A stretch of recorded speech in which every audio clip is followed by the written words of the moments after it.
is raring to go. And so welcome Calvin and Richard.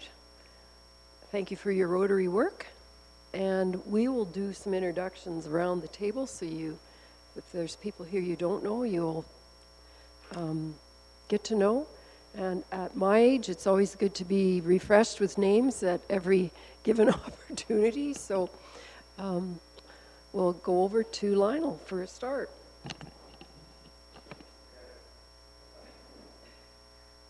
Good afternoon.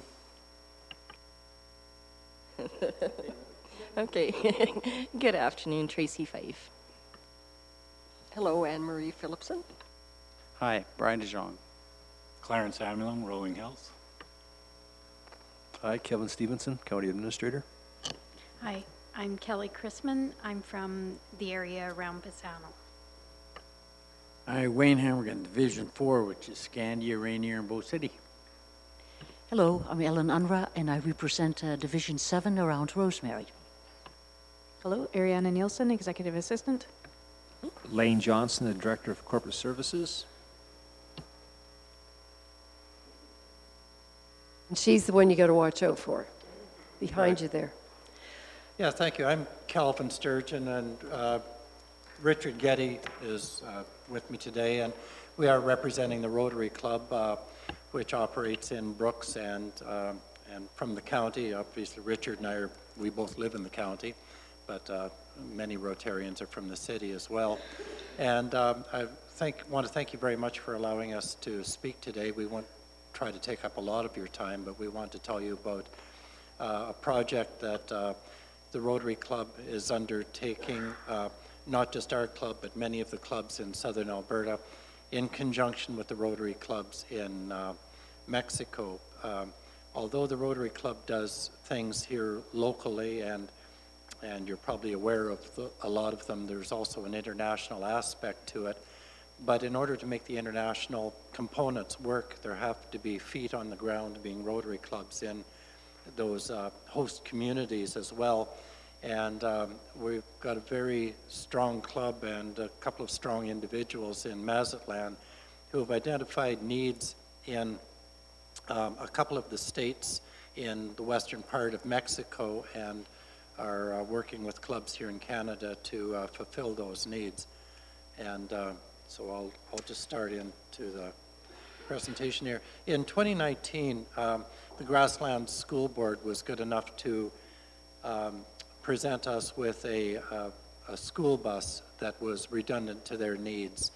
They typically send them through auction, and they say they're lucky if they get $2,000 for them, and then they have to also spend some commission money. So they turned the school bus over to us, and they do a wonderful job of maintaining their equipment. So we had the bus looked at by Doug Larson and his business, and he shrugged his shoulders and said it was in great shape.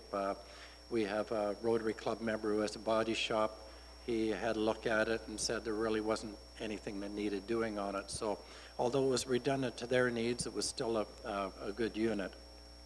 And so that's the picture of the bus on the day that the Rotary Club actually got the keys.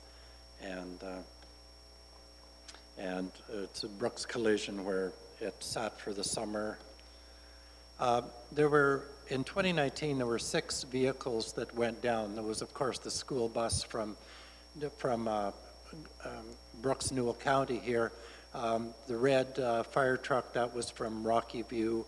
It was out of the Langdon station. The yellow fire truck from Olds. 2 handy buses were from the city of Lethbridge, and the ambulance was from Pincher Creek. And in all cases, these units were redundant to the municipalities or organizations' needs. Although the equipment is donated, the numbers are a little bit small, they're hard to see, but it's roughly $30,000 to $50,000 of funds that are needed on top of that to, for fuel and for paperwork and to get the vehicles down there. Once you get into Mexico, if any of you have driven in Mexico, you'll know that there's lots of tolls to pay.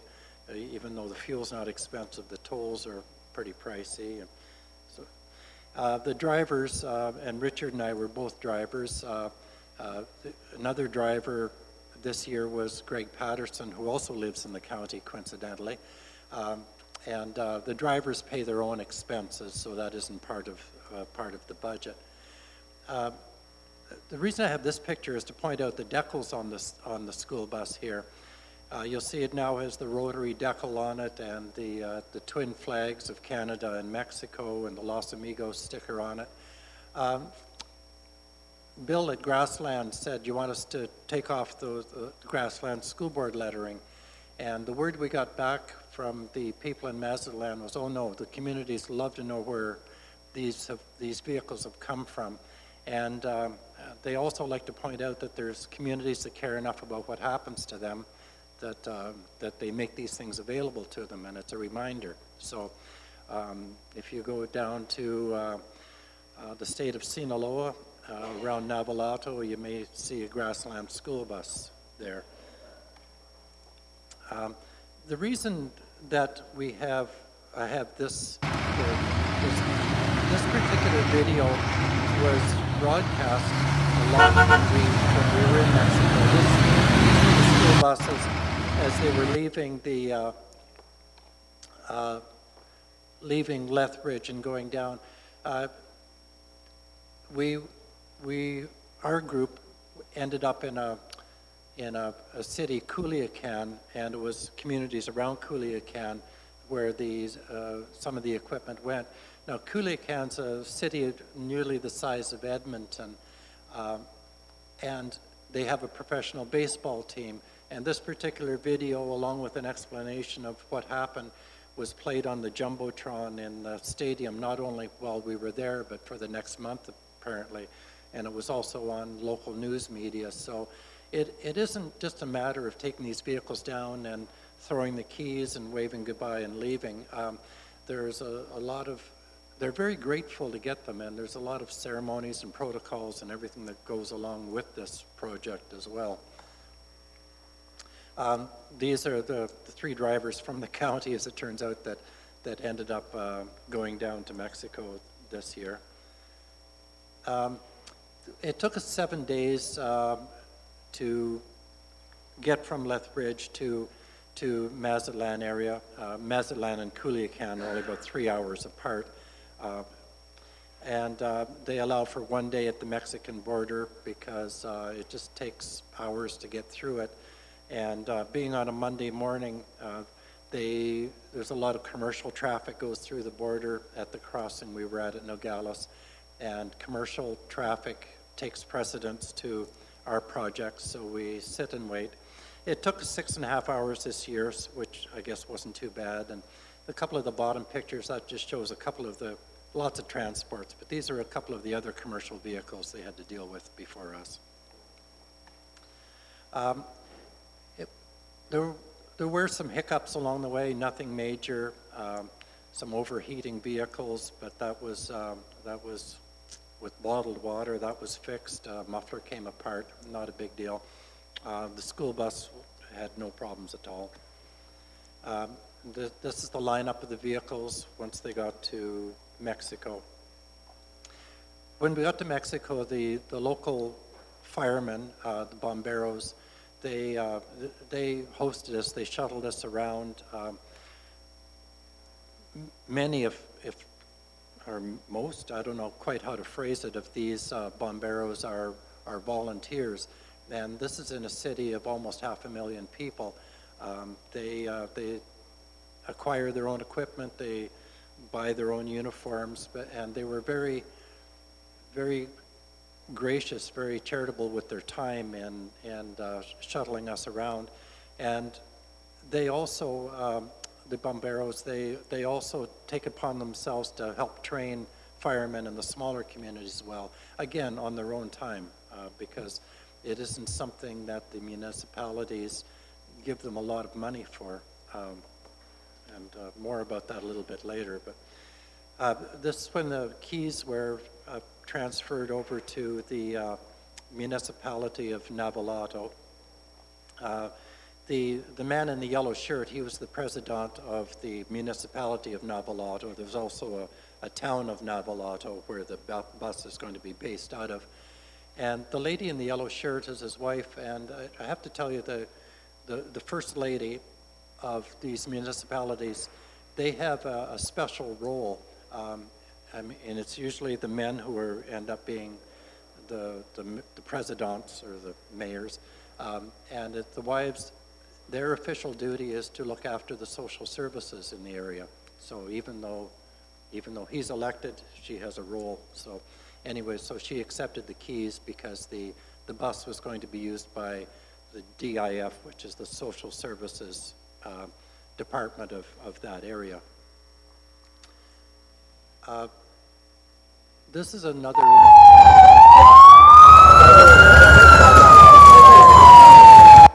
Sorry, that's so loud. But it was an example of the many parades. We were in total involved in about 5 different parades. And there were lots of lunches, lots of tacos, lots of speeches, a lot of presentations. As I said, it wasn't just dropping off the keys and leaving. It was a big production. In the top left corner there, you see that flag. That's they made up those flags, and they were done on color photocopiers. There's Canadian flag on one side and blank on the other, taped onto sticks. Yeah, it was quite a deal. That's the home of the bus in Navalato. Just some scenes. That was when, again, a ceremony that they had in conjunction with the turning it over. And the words on that sign, the banner they had made up, translate as follows: "We thank the Brooks Rotary Club for their sponsorship in the Grasslands School Division in Canada for donating a passenger bus to the Navalato DIF system to provide service to those who need it most." And as you see there were flags were strung across, Canadian and Mexican flags. You'll see 2 honor guards at the front, like in between the podium and the thing, because a drum corps drummed in the Canadian flag and the Mexican flag. The anthems were sung in both countries. We found out that the sign of fidelity when the Mexican anthem is being sung is your hand parallel over your heart. But so it was a big deal. I guess that's all I wanted to say about that. Again, more of the ceremonies involved. Afterwards, after turning over the bus, or having the ceremonies turning over the bus, we were heading back to our vehicles, and we were kind of accosted by a group of wheelchair athletes who seemingly spontaneously thanked us very much for bringing the bus, because they were told that now they'd be able to travel as a group to play against other wheelchair athlete teams from other communities and district, and they hadn't had the ability to do that before unless it was carpooled and things like that. So they were quite grateful. These groups here said they played both basketball and soccer. The next day is the day that we turned over, our group up in the Coulican area, turned over a fire truck to a town of, it was about 9,800 people, known as La Palma. And this town of 9,800 people had not had a fire department, they'd not had a fire truck, they'd not had a fire hall, they'd not had a fire chief until, their area was identified as being far enough away from similar services that the community leaders were asked if they would, if Rotary could find them a fire truck, would they be interested? And I have to tell you, as part of the background to all this, the communities have to demonstrate that they would be able to maintain and support that vehicle, that they'd be able to set up a program to train their people, to keep everything going, to make it sustainable. And I guess over the course of the 9 years that this project has been going on out of southern Alberta here, Well, first of all, out of the 80 vehicles that have gone down, 79 of them are still in service. Even though they're redundant to needs up here, they have a long and useful life in Mexico. But was one incident where a vehicle had to be removed from one municipality who wasn't able to maintain it, sustain it, and it was moved to another one who could use it. So this particular place, La Palma, they were very proud of what they had done so far, and when they toured us through the fire hall, which is this building directly behind in this picture, you could still smell the wet paint in there. They were just, it was all that new.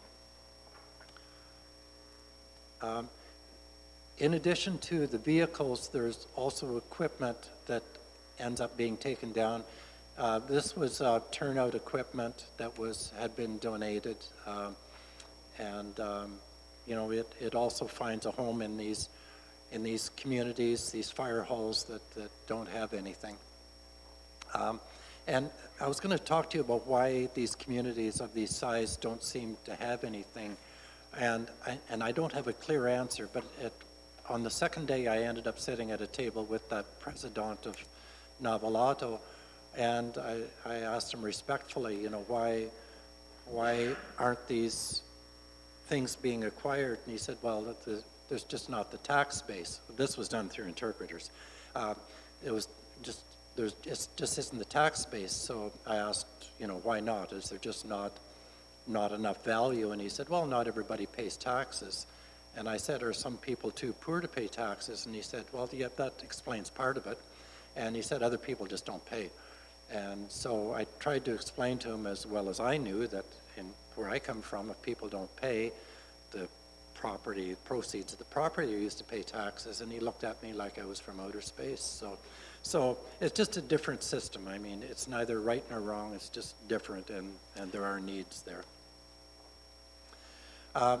Speaking of needs, the fire truck from Olds, the yellow fire truck, went to a community south of where we were. We didn't go down there. Our small group didn't go down there. But in between the time that the fire truck got to Mazatlan and by the time that the group of Rotarians went down for all the ceremonies and protocols, the fire truck was sent out to an accident scene, and the jaws of life that were in that fire truck were used to extricate people from an accident.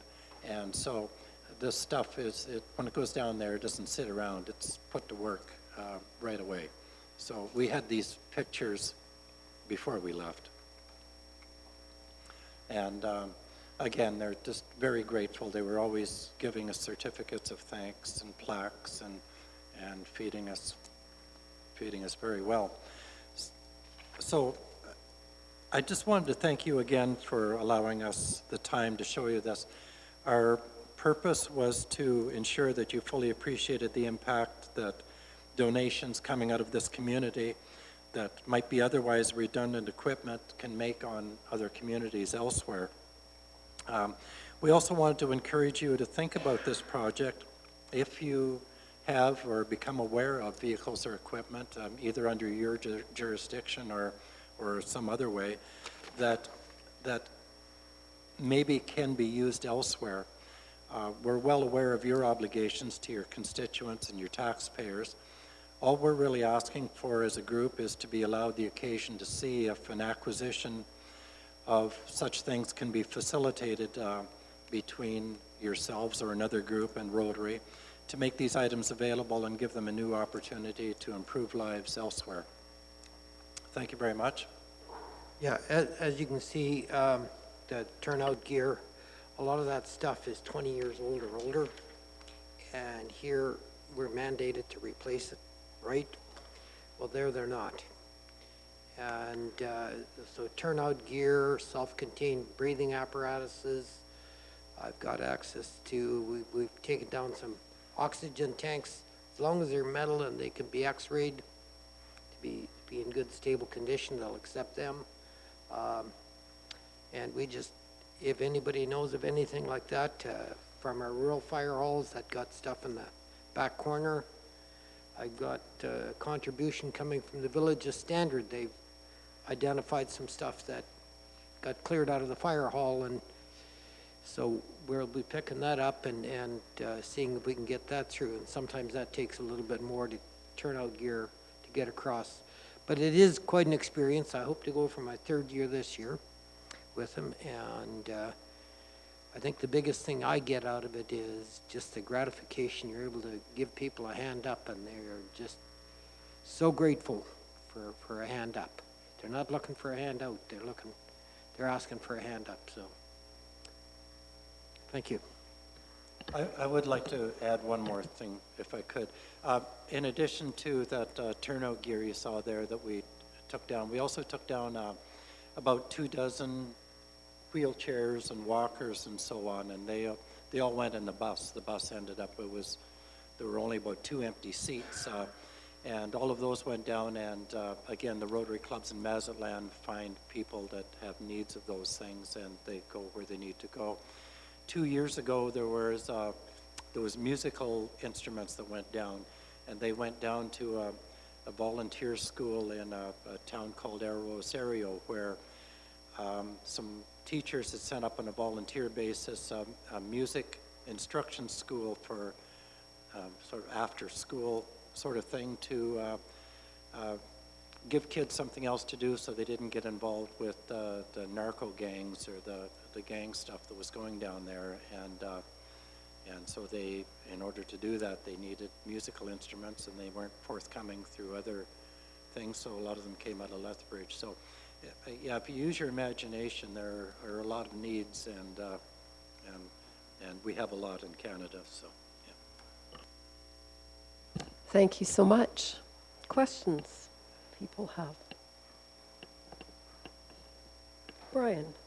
Is it, are you limited in what you can take, or is it strictly for, emergency social services type things?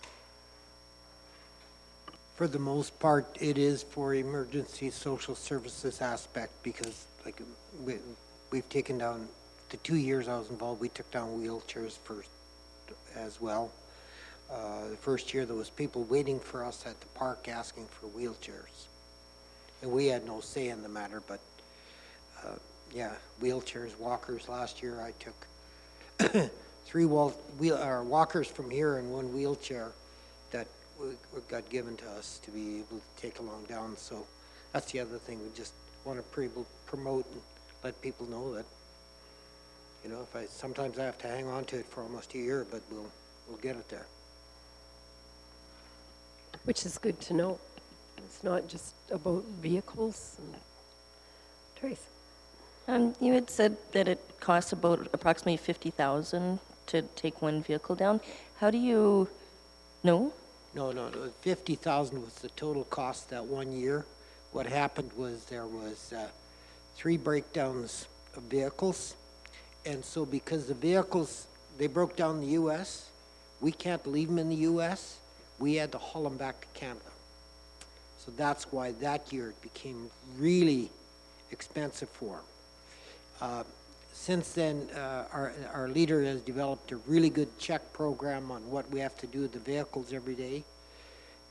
For instance, the bus the first day had burned 1.5 gallons of oil, and we had to add 2 liters of automatic transmission fluid. The next day it was 0.5 gallon. After that, it just ran in. It just hadn't been used, so it was leaking a little bit. But he like I was responsible for the bus last year, and if anything would have been happened to it, he would have grilled me why I didn't look after it. And that is the other part of it is last year we didn't have, other than wiring a muffler back up a couple of times, and heater hoses, yeah. We had to bypass the heater. So it was, those were the biggest issues we found last year, but they're pretty much in pretty decent shape to take down. But the funding, that $30,000 to $50,000, that funding comes from Rotary clubs, like our local Rotary club, in addition to helping out get the bus there. We also donated $2,500 out of our club, as do many other clubs. And then there are levels of grant funding that are available through Rotary as well. So yeah, the money comes from Rotary to do that, or from Rotary members. Yeah. Other questions? Thank you, gentlemen. Oh, Kelly, yes. Kind of came up one time. Does liability stop at the border, or how do you limit your liability?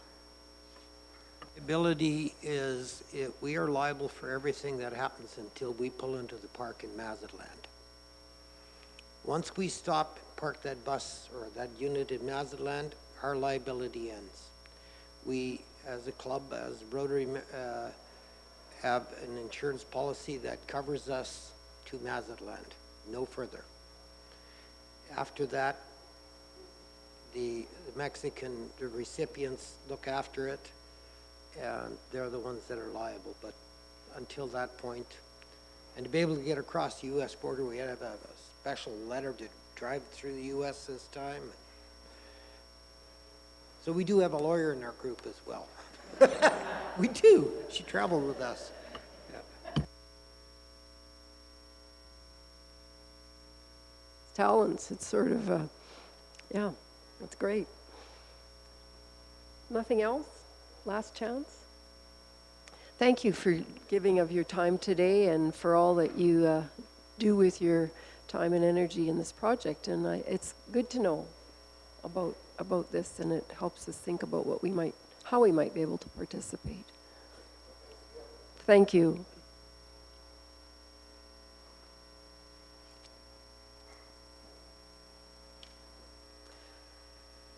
Okay. We'll go on to item 9.1. The ICF with Special Areas Board, and similar to the 9.2 item, the Wheatland County ICF as well. So both of these are very similar to what you have previously approved with Cypress, and they're before you for review and hopefully approval today as well. They're very simple documents. They do meet the requirements of the legislation. So any comments or questions? Otherwise, Kelly. Other than to wondering if we wanted the same edit put in this one as was put in the other two. IDP. Oh, this is ICF. Okay. No, with special areas also and Cypress County, we had that put in about native grasses. And the ICF? Oh, that was IMDP. That's what Kevin's whispering. Okay. I'm crossing them up. Yeah. Okay. Thank you. All right. Do we have a motion? Kelly? Kelly makes a motion for the Special Areas Board one. All in favor? Opposed? Oh, sorry. It's special areas, yeah. Yeah. All right, motion is carried. That was IDPs, I think you're thinking of. There's two documents. They're all going to get done here. Okay, Wheatland County. Next. Clarence moves. All in favor? Opposed? Motion is carried. Yeah, something easier on the outside than the inside. Just, I noticed we have committee reports, and I just wondered if, is there a sheet that's been circulating for committee reports? That's why we're such a great team, Ariana. So, look at that. Speaking of great teams, in comes Mr. Finance at the draft 2019 financial statements and financial reports part, 9.3. Welcome, Matt. Thank you. I thought our auditors are showing up on Monday, Tuesday. Usually they pick on the reeve, I think, so I thought we better give everybody a briefing on what the financial statements look like. And then also with the province coming out with their budget next week, I thought that's going to be a matter of interest for us. And kind of torn on how I look at last year. It was like a good, bad year. So we'll dive into some of this here. Just let me pull up some files. I did just send you an email with some attachments, some PDFs that I'm going to pull up here. As I was looking at my annual report, there's a few indicators that kind of leap off the page, and I wanted to put them in context, and I think maybe some of these reports will do that for us.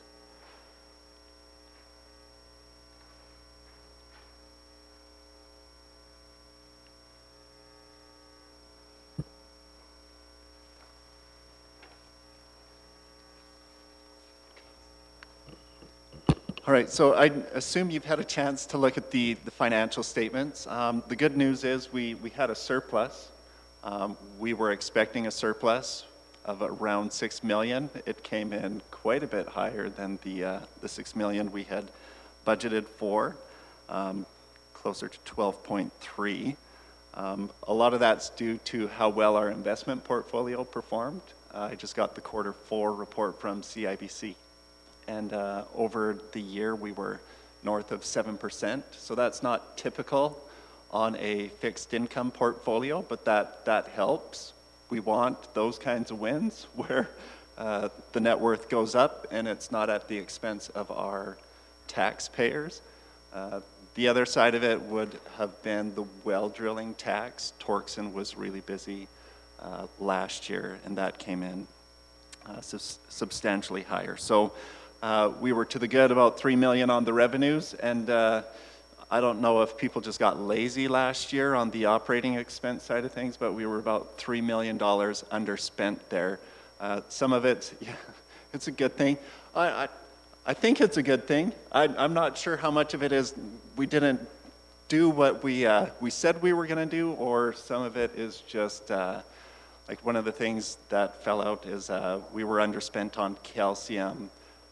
A number of departments had included in their budget a provision to kind of carry their department through a transition for the retirements through the year. So that was in budget, but they never tapped into it, which I think is a good news story. If they needed to use it, it was available, but they got through without using those funds. So overall, we're an additional $6 million to the good on the surplus side of things. I want to, on page 238 of my report, we highlight the annual surplus. If we're in the green, our net worth is increasing. Typically, I always want to see green on that chart. You'll notice there's one year where we had red, and that's where we transferred assets over to NRSC. But typically, like when I look at the annual surplus number, I want at least a break even on the operating. And then I want to add to that anything we've received for capital grants, any special levies we might have, or special taxes we might have levied in the year for capital projects, any current year tax dollars we've raised to support our capital program in the year, and any current year tax dollars that we're socking away into our restricted surplus funds. So this chart that I've got in front of you here shows how that annual surplus has accumulated over time and what we've done with that. Last meeting, Councillor DeJong said, you know, if we're saving it, I think there's something to be said for we should also be spending it. I want to illustrate that you have been spending it. So the green here is your financial assets. That's cash, investments, receivables. It's pretty steady. But you see the red here, that's your non-financial assets, which is really made up of roads, water, sewer systems. That's where you've seen the investments being made in the region. Those are long-lived assets. The region's in a good position to received services from those assets over their useful lives. I would not be uncomfortable with your financial assets growing and potentially spiking in a given year. If you turn to page 239 of the report I've got there, I show financial assets to liability. So this is where when I'm doing my report, I'm looking at it, and we went from $4.49 in assets to every dollar in liability up to 7.35. Well, that looks like a pretty big increase year over year. So I wanted to unpack, yeah, we're sitting on more cash, more investments at the end of the year, but we've actually got plans for what we are going to do with that cash. So these two documents here come out of our interim budget. And I'm highlighting the restricted surplus line. This is the line that helps us maintain stable tax rates over time. And you'll notice some years it's higher, some years it's lower than others. This is our 10-year capital plan as it stood when we approved the 2020 interim budget. What's not included in this $10 million is the additional $6 million and change that we're sending to the province for their highway next year. So our financial assets spiked as of the picture we took December 31st, but we're quickly going to see those assets leave the building. So don't get too unnerved by having a really good indicator on your financial assets to liability side of things. The other one I wanted to pop up here is the paving plan, which is included in this 10-year, but we get 20 years out of the paving plan here. So you can look at the details if you want, but really what I wanted to focus on is how lumpy the spending is across time. And just to illustrate how important those restricted surplus funds are to us in maintaining stability over time, right? So one year we do nothing related to pavement, and another year we need to come up with $15 million to cash flow our plan.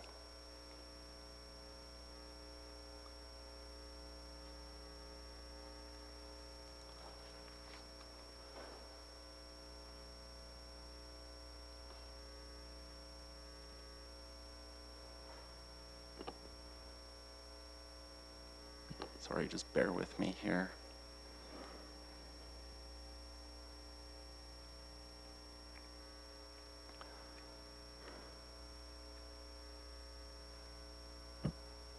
All right. I said I don't know how to feel about the year. It was kind of a good news, bad news story. So on the revenue side, we made more. We were underspent on the expenses overall. But I did increase our allowance for doubtful tax accounts by over $500,000. And it's the first time in my career at the county that I have booked something that large. There's about 8 oil and gas companies who have entered receivership that the allowance relates to. We just received our linear assessment from the province, and one of those companies is assessed again. So you'll see probably another $300,000 for 2020 when we're sitting here again next year. But to put it in context, it's bad, but it's not as bad as some of our peers. Looking at this story that our assessor sent out, Wood Buffalo, 4.8 million, Knee County, 6.3 million, Big Lakes County, 6.1 million, Woodlands, 3.8 million, Starland, 3.8 million, Clearwater, 4.8 million. So it's a bad news story, but in the scheme of things, given our exposure to that industry, it's a good news, bad news story. But I did want to highlight that to you, that the risk that is facing us in terms of our ability to collect from some of these smaller players who are going bust is, there's not a lot we can do. We've spent thousands of dollars talking to lawyers and trying different things. And until the legislation changes in the Municipal Government Act and they actually give us some teeth for collectability or put something in place to ensure that as those assets turn over, they ensure the taxes have been paid. It's unfortunate, but we have to take a bath on that. So currently, I've just allowed for that. I haven't actually brought the accounts to you to write those off. We'll get past our tax levy for the year, and then in the fall, I'll probably sit here and have the list of write-offs. And I think before the province closes the door on their provincial education requisition tax credit and the DIP tax credit, we'll get everything written off and apply for at least those amounts, so we don't lose 100% of everything. We at least get credit back for the school and the DIP share of things there. Matt, so those numbers that you just read out for the other rurals, would those numbers be a much higher part of their budget or their revenues overall than ours would be? I mean, are they comparable, or, I mean, they're much bigger numbers. Yeah, I imagine they're a bigger deal to them. The headline reads, "Rural counties cut budgets to the bone as oil and gas companies shirk debt." So I know, and I can't comment exactly because I didn't do the side-by-side comparison, but yeah, it's a big share of these guys' budgets. Like a Starland County, they don't have a lot else to work with. Thanks.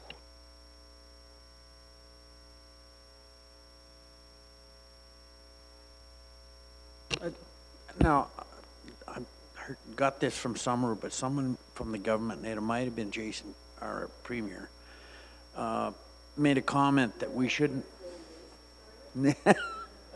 I didn't complete the thing. I should have said Mr.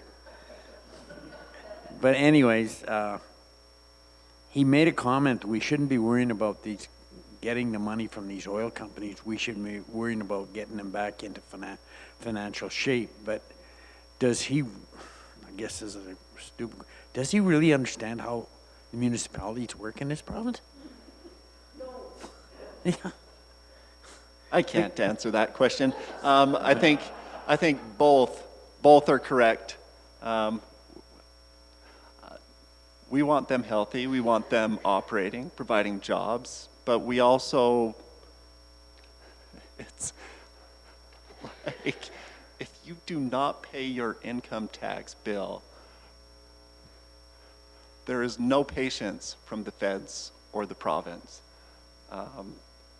Why should there be patience at the municipal level for those who don't pay their tax? Like, if you don't pay your residential tax bill, we take your house and we sell it.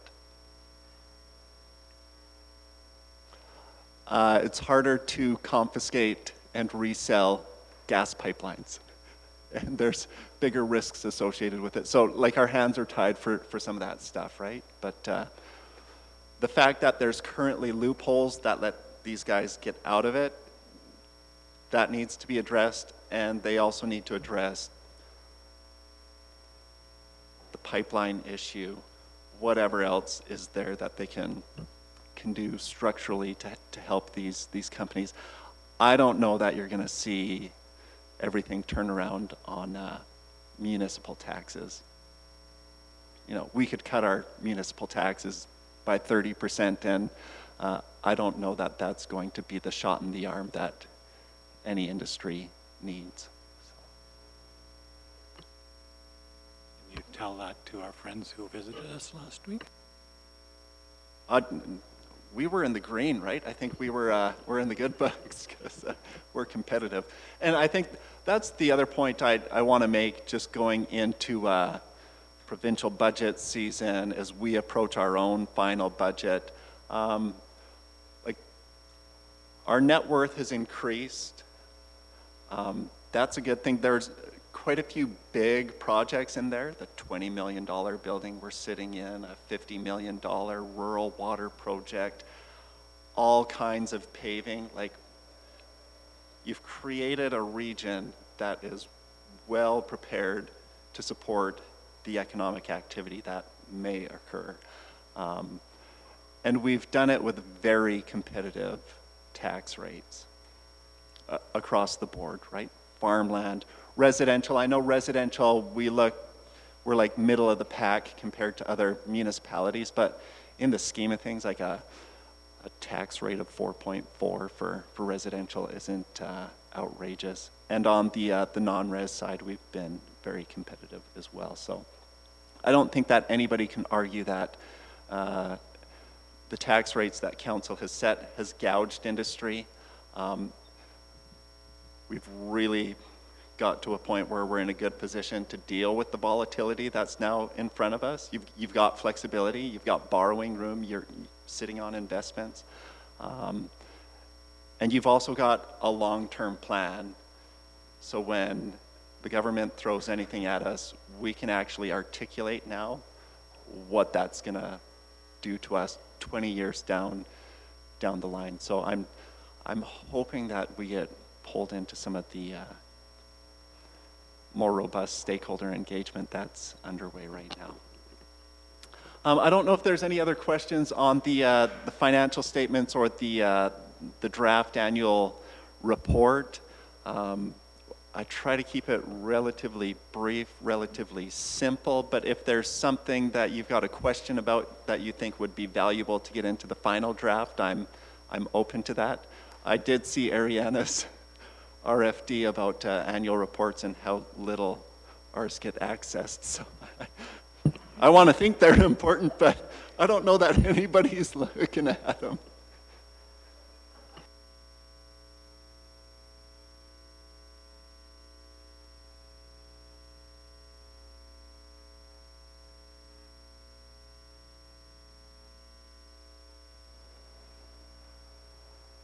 So questions, Brian, sorry. Well, I think I do know why. I think there, for the most part, there's a great deal of trust there. I look at other organizations that are scrutinized, and they're scrutinized for one reason. It's because people want to see what's going on, because they don't necessarily believe everything. So, I mean, maybe I'm patting ourselves on our own back, and that's, if so, forgive me. But at the same time, we've been open. The information is there on a continual basis, and that's one of the reasons why I believe that it's not accessed the way it is. And by the way, I find the summary report is, I think it's bang on. It's easy to understand, and between the graphs and the numbers, everything makes a lot of sense, Matt. And the reason I said that, I said last time, is because not so much that I don't agree with your philosophy, but I think that we've been a victim of a higher level of government of being successful and doing that job that we've done. And that's the reason I made the statement, as far as perhaps that isn't the right attitude, although I know it is. When you're dictated by a higher level of government as to how you're going to be able to operate, you do run that risk. And if you didn't have a bank account, there wouldn't be anything to tap into. So. Other questions, comments? Excellent, as we've come to expect, Matt, all of this information. So we have to, this is just for our information right now to get us ready for... Yeah, this is really for your information. I didn't want you to be blindsided by a $500,000 allowance on the tax receivable side of things. And with the auditors coming up, I know they will speak to you, and I wanted to get credit for putting the information in front of you before they got to you. So I apologize. Typically, I'd have a Q4 financial report with all the variances to you by this time, but we've been struggling with our software and getting support to get the software up and running. So as soon as that is up and running, you'll get all the over budget accounts and explanations. Hopefully we'll have that for you first meeting in March. Sounds good. And as per in council's instructions from last meeting, Matt, Kevin, and a little bit of me composed 2 letters that got sent away, one to the ADM Ethan Bain of Municipal Affairs in regards to the consultations that are taking place with the committee about the assessment year modifiers, and one to President L about our availability and our ideas that we think should be heard ahead of.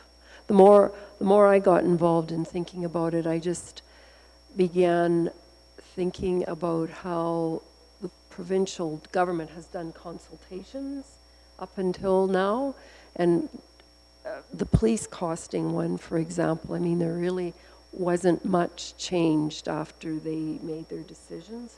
So it just is, to me, increasingly important that we get our input in at the beginning of the process, not at the end after they've come out and given recommendations and aren't going to change them. So it was a great suggestion, Matt, for us to do that. So it'll be interesting to see what we hear back. Kelly? Can you share with us? The letters? We didn't share? Nobody got them? Al's was last, yeah. I don't know. The other one, I'm sure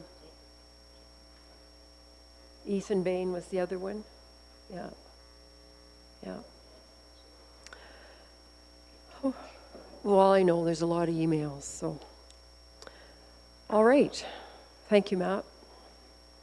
We're going to go on to the annual report preparation also, and Clarence and looks like Ariana's firing off information right now about, is one of those a letter? Perfect. 2 of them. You got him more than once now. Okay. She just resent them. Okay, annual report prep. Ariana has an RFD in there and originated by Councillor Clarence. So which one of you would like to speak to this? Well, I'll start it off.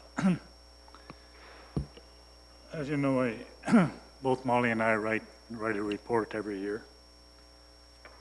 And I do it for MPC, and Molly does the general one for the council.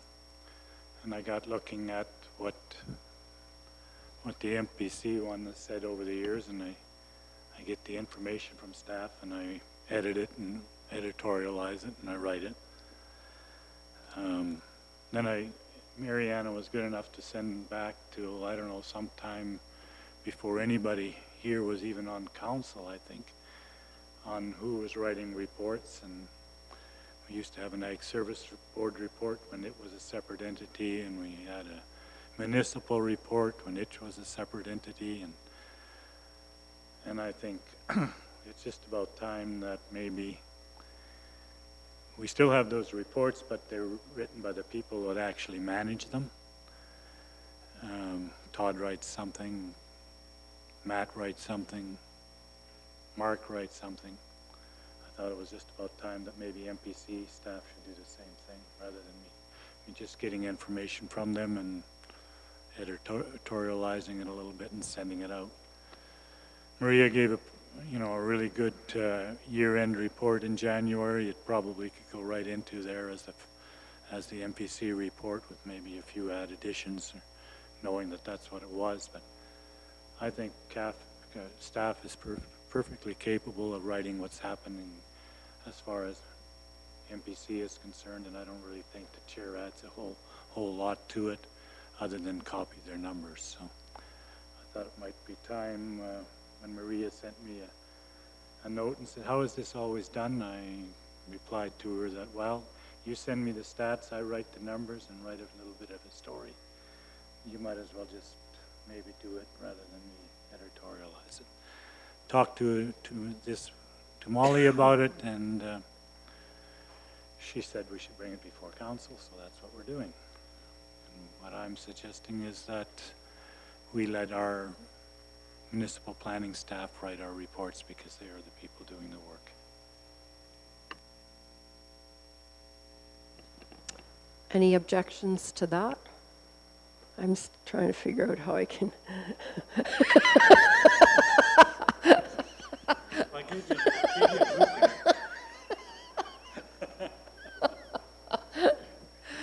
I wonder who they'd really like to hear from. So if we go with that plan, then that would mean Clarence would not be involved in that report. It would just come from staff. Talking to Jeff about it here at lunchtime, is, you know, I said, well, there might be some time in the future where there's something political, and we'll just talk about it, and staff still can put it in. We'll just talk about what should be mentioned, and and away you go. But up to right now, it's operations. It's not something that we should be concerned about. And I think from the Reese perspective, there isn't a lot about operations. It's a lot more editorializing, I think. So I'll have to get started on it and see how hard it is, and if I can come up with a new template. That's true, yeah. Okay. So we can just do that, right? Do we need a motion? We'll just go ahead and make the change effective for the 2019 financial return. Okay. There was some other information sort of in there, so right? About the whole concept of annual reporting and short version, long version, yeah. No version. I guess we're obligated, right? We have to have. Ariana. Yeah, so since, for the past couple of years, since they started applying for that GFOA award for financial reporting, we've been preparing two versions. So like the short version used to be the one that was produced for the annual general meeting and published in the newspaper. And then the long version is, so we've essentially been preparing two versions. And which one do they need? They need the long version for the award, so that it's more focused on the financial information and nothing really about operations. But when I was preparing the RFD, Mark helped me out, and he pointed out that like a lot of stuff that appears in the short version in those reports, it's available elsewhere, like the Ag Services and Municipal Services and Planning and Development report monthly to council. Goals and objectives are listed by function in the budget document, so it's all there if people are looking for it. And I guess, yeah, so the short version, it's shorter, but it is duplication. And the statistics are pretty sad. That's kind of depressing. You look that up and not a lot of people are accessing it anyway. So I don't know. Clarence. Well, since I made sure that my report is no longer written by me, I'm also going to suggest that we stop preparing the short version for the annual report and include the Reeves report in the long version. So that's option 4. Option 4 is to stop preparing the short version and put the Reeves report in the long version.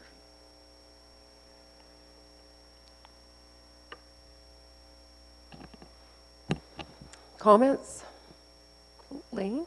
The one thing we will do is make sure that everybody is abundantly clear that all this information is available on our website and point them to the direction where it can be accessed. The one thing you don't want to have happen is that people walk away from this decision with something in their mind that information is being withheld. Right. No. It's just that we're trying to avoid repeating it. Yeah. And I know you guys always say too that because sometimes online is difficult for some people, that it's available. I mean, it can be printed off if people want it too. So I think that's important for them to know. So option 4, Tracy. Yeah, I kind of struggle with this one a little bit in that, like, we always want to be open and share, and we try to communicate more. And to me, I know that the information is there. If someone really wants it, then they can go find it. But I just wonder, like, how much, you know, I know there's some duplication of service, but I also feel that we should present it out there as well in the short version. I think that most people, to sort through the long version, are going to do it even less, because that is a lot of information. And then the recap from the different departments is a nice summary for people. And I just think it's part of being open and communicating. So I kind of like the short version as well, but if it's, I know it's a lot of work, so I kind of struggle with it, but I think communication's important. Clarence. I think we should look at the numbers. And are they the same people that are looking both long and short version or not? I mean, there's hardly anybody that looks at it for one thing, and the numbers are about the same. And are they the same people? Probably. Who knows?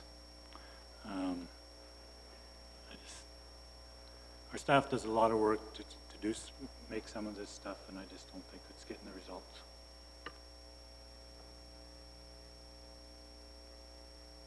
Any other thoughts?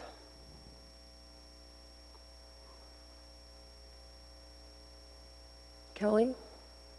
Just a question, I'm wondering if it's bonus points on the GFOA award, to have the short version, if we would be losing a point or something. Do you know, communication is sometimes rewarded on those awards programs? I'm not 100% sure, but I don't think that Matt even submits the short version. I think it's just for us.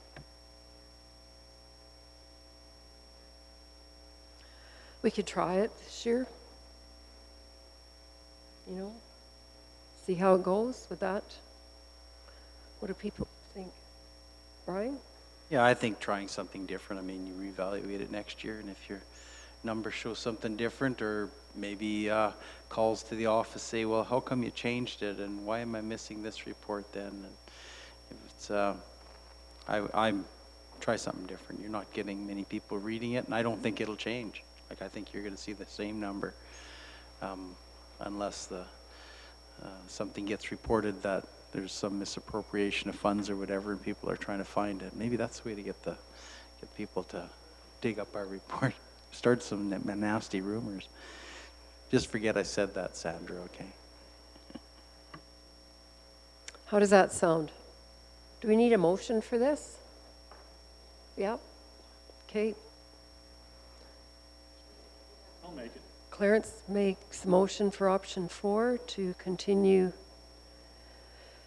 to do the long version annual report document with a Reeves report. Further discussion? All in favor? Opposed? Motion is carried. All right, appointment of fire guardians.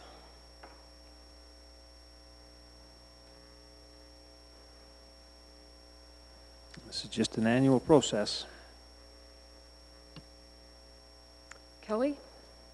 Motion to approve as recommended. Any errors or anything wrong there? Otherwise, all in favor? Opposed? Motion is carried. Item 9.6. It's an invitation to the Citizen of the Year. Clarence. Just, and along with that, I guess this will be my FCS report, but nominations for Citizen of the Year and Junior Citizen of the Year. are supposed to be in by March the 5th, so that's another 3 weeks, 3 weeks, I guess. And if you do have some, we have some outstanding citizens in our county, and if you want to put in a little effort and nominate 1 or 2 of them, that'd be great. But you got, well, less than 3 weeks to do it.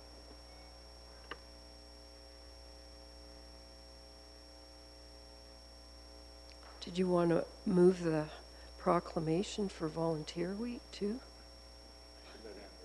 Let Anne-Marie do it. Yeah. Between the two of us, we probably hate these proclamations more than anything, but we've got to do it, so we'll do. Okay. So Clarence moves we support Citizen and Junior Citizen of the Year and proclaim National Volunteer Week, April 19th to the 25th. All in favor? Opposed? Motion is carried. Mark the banquet on your calendar if it's something that you attend. It's always a nice evening.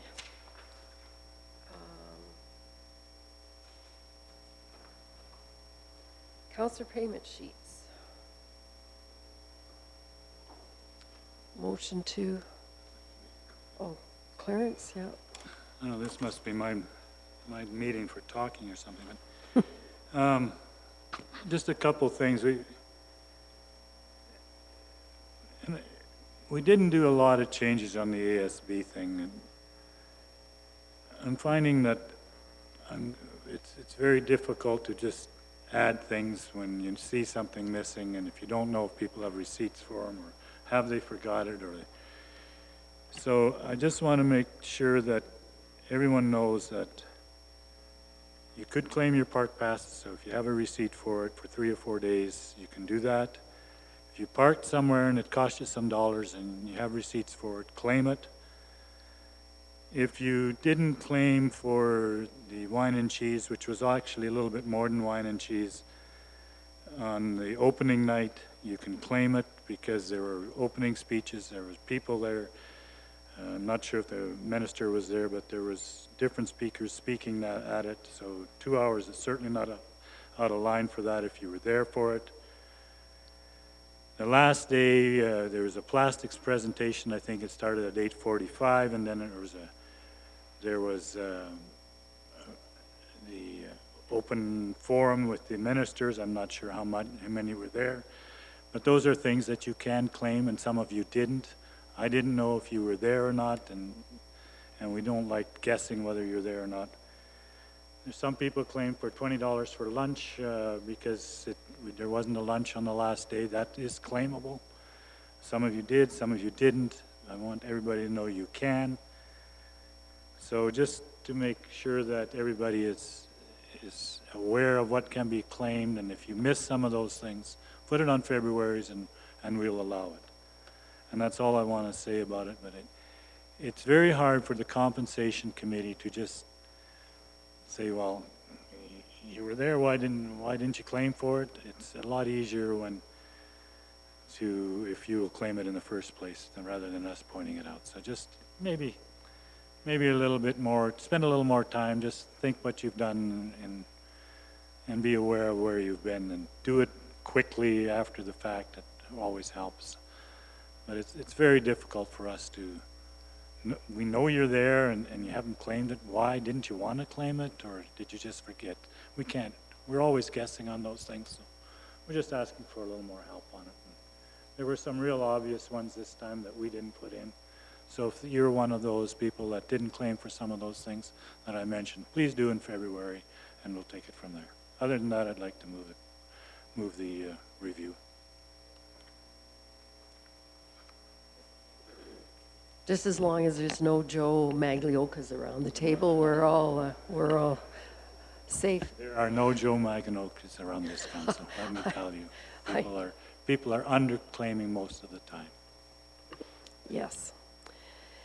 Totally agree, and thank you, Clarence, for that and the work that the Compensation Review Committee does. It's worked well for us, certainly, I think.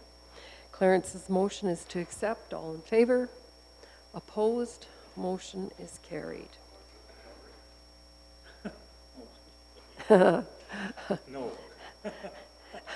The best is taking the guy out for lunch, eh? The ethics guy. Wow. Okie dokie. But he says, well, I didn't know he was, I thought he was buying me lunch. Well, he was, but not on his money. Okay, payment register for council. Questions on the checks or the credit card? Lionel? Lionel's going to move the acceptance of the payment register. All in favor? By the way, this is one of the questions that when they do the financial or the annual report, and I talk to the auditors, they ask about things like this. That, you know, we actually do look at those things, and you know, that the Reeve signs the back of all the papers that show those items. So it is part of our job. Requests for functions of council. There is a meeting that we have been asked to attend, the SEWA meeting on February 28th, and that should be approved as a function of council. Yes, and I think that's a good thing. We'll do that right now. So, and I know Lionel's going to mention that in his committee reports possibly too, but Kevin sent out an email about that, right? Everybody knows Friday. It's Friday, February 28th, 10:30 at the JBS Center. There was an email that came out day before yesterday, I think. So check your emails from Kevin. Don't you guys just jump when you see Kevin Stevenson show up on your... Yeah, right. Jeez, come on.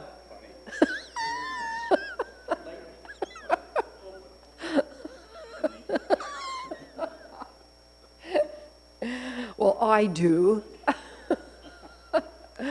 Okay, so a motion to make the SEWA meeting on February 28th a function of council. Who's going to make that? Wayne will. All in favor? Opposed? Motion is carried. If you can't make it, I doubt it. It's certainly not an issue when there's lots of us going. So, anything else for functions of council? Hubie. April 24th and 25th is the Alberta Association of Police Governance Conference here at the Heritage. It's a 2-day conference. Cost is $275 a person, and Safe Communities asked me to come to that convention. So That's something new, isn't it? yeah, it deals with police commission reports, municipal police services, the structure of RCMP, breathalyzer procedures, the reality of first responders. There's going to be a session on LGBTQ, diversity and understanding, and a CERT, which is Alberta Serious Injury Response Team. So they got all those presentations that weekend. So is this the provincial conference being held here? Here in Brooks. Oh, that's good. Yep. Great. All right. Anne-Marie? I'll make the motion for Hubie to attend this function of council. Okay, and that's the 24th and 25th of April. And what's it called, Hubie, again, for the minutes? The AAPG, so it's the Alberta Association of Police Governance. Perfect. All in favor? Opposed? Motion is carried. Thanks for attending that for us, Hubie. I think must be Terry's turn. Municipal Services, proposed dust abatement. Item 10.1. Oh, I got it right this time. Last time I kept pressing it to talk. Don't come very often, as per usual. Anyway, just my annual little visit with you guys. I guess our biggest one this year is to approve the proposed county paid dust abatement for this year. I think we kind of went through this at our pre-budget meeting in August. identified a bunch of roads that we were going to remove again from the county paid, mostly our haul roads, a few residentials and stuff like that. So I guess in a summary, we're looking at removing about another 15.5 kilometers from our roads we're due.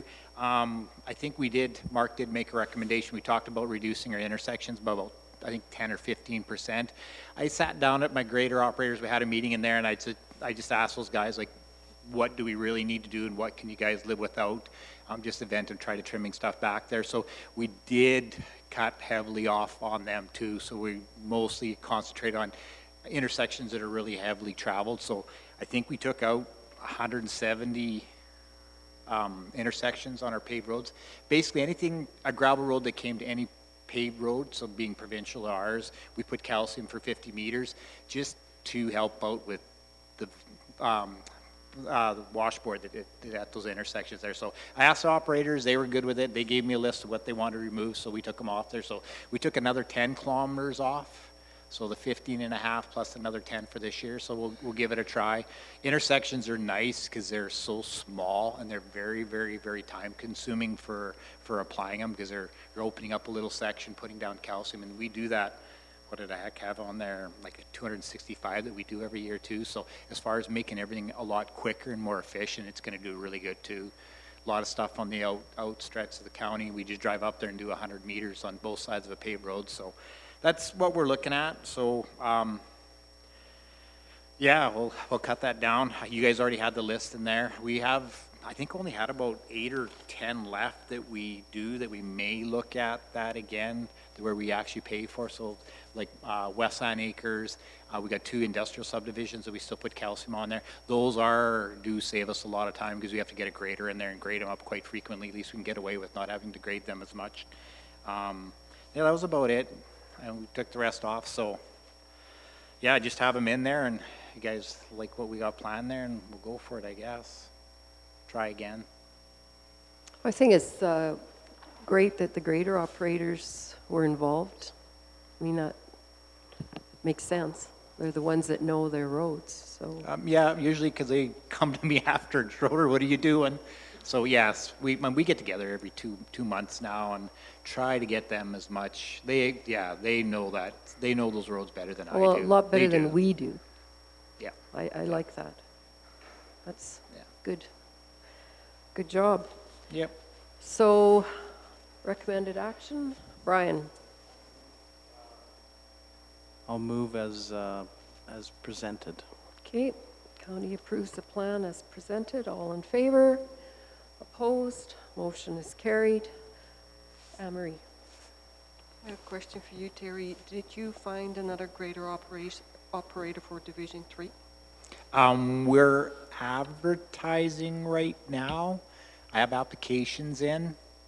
I did offer to somebody and they did accept, but they probably won't be around for another 6 months. So what I'm kind of planning there to do is we have somebody internally that can help out. Probably going to fill a couple of positions with some term contracts perhaps, and try out a couple of operators. I have 6 or 7, or I think I got 5 applicants that I'm going to start interviewing tomorrow. Yeah, we're still trying, well, I think, and it'd be nice if I can try to do a 6 month so we can fill that position until the person that accepted is off their leave, and then go from there. So we'll get her. Yeah, not yet. He just left yesterday.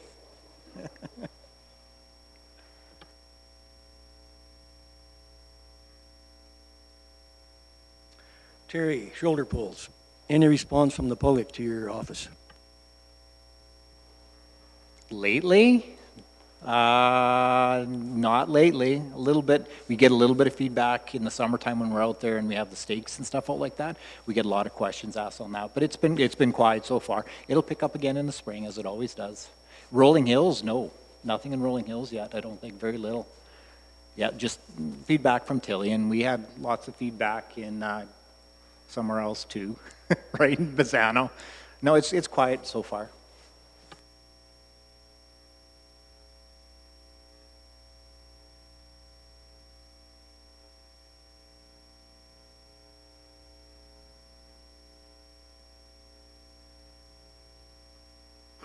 Yeah, not much to report. We did our budget, but probably the biggest thing I wanted to let you guys know is that our administrator, Mark Bennett, has offered his resignation.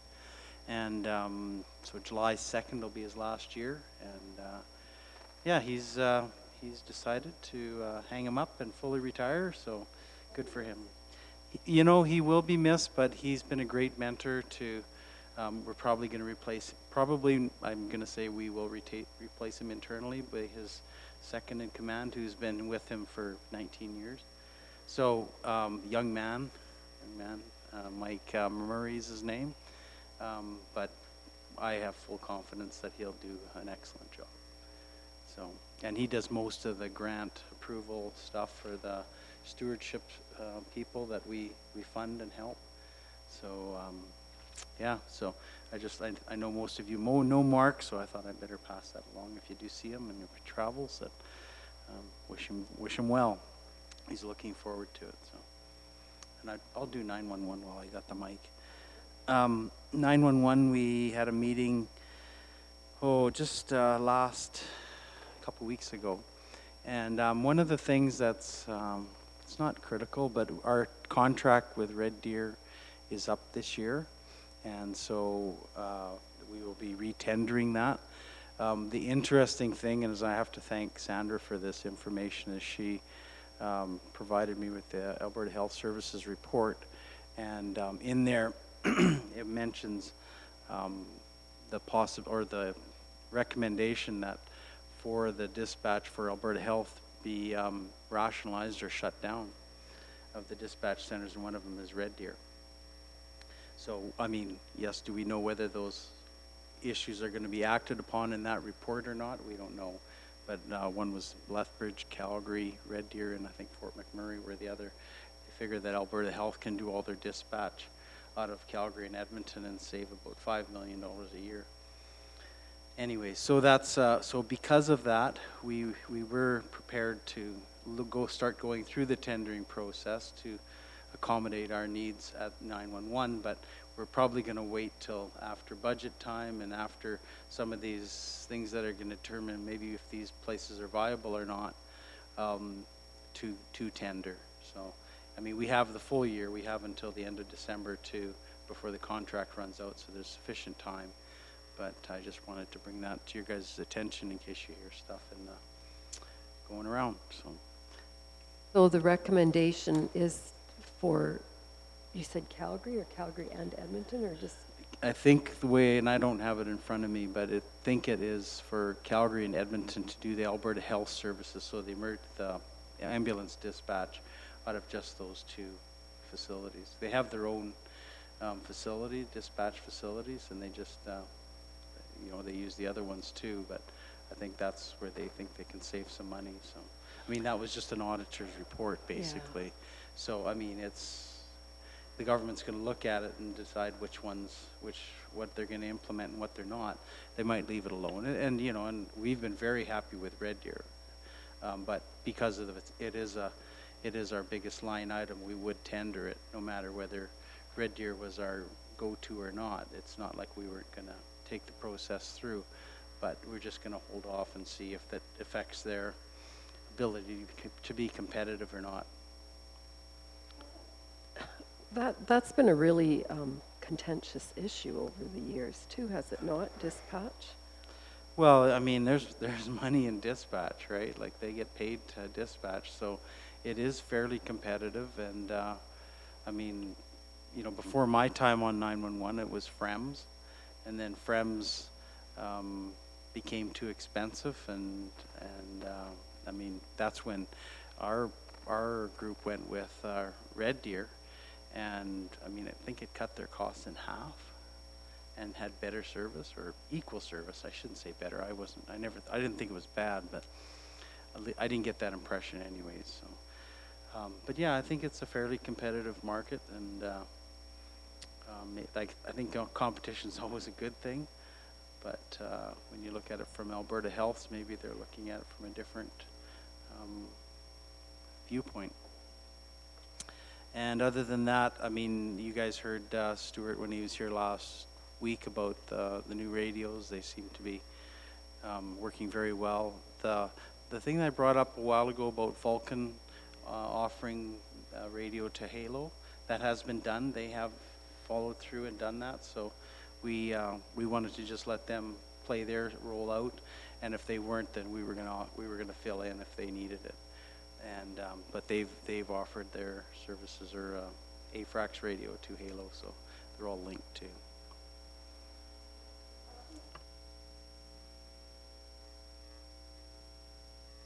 Haven't heard anything recently about Halo. Is anyone else? As far as, no? All right, County of Newell Library Board and Shortgrass. Okay, February 21st, the annual reports are due. And as far as Newell goes, they are on track to roll up and submit on time. We now recently have a full complement of trustees, thanks to everybody from our different divisions stepping up, so that's good news. We do have a new chair in place from Tilly. She's also the board chair of Tilly Library, Miranda Thies. So that is ongoing. We, at our last meeting last week, we met in Rosemary and viewed their new space. So Rosemary has a space in the library, in the school library, and they expanded a little bit, so we got a chance to view that.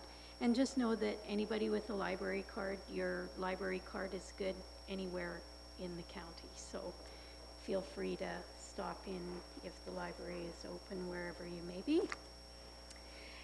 As for Shortgrass, we are constantly reviewing and updating policies, and that's ongoing work.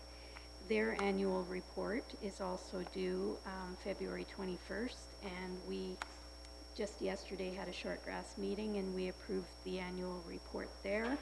And there's a couple stats. First I want to back up and talk about the report that I sent yesterday regarding Newell Library. Janine Amilung provided the board with that recap page, and first time we've ever seen one like that, so it was very informative if you take the time to wade through some of the acronyms, and you see that libraries, even though they're a lot of soft social services, they're also very number orientated. There's huge reporting involved with libraries at the provincial level. So going back to Shortgrass, in their report, there are two programs that I want to highlight that they reported on, that we reported on. And these are programs that are available to any member to access. One is Press Reader, and it gives you the newspaper anywhere in the world that Press Reader provides without a subscription.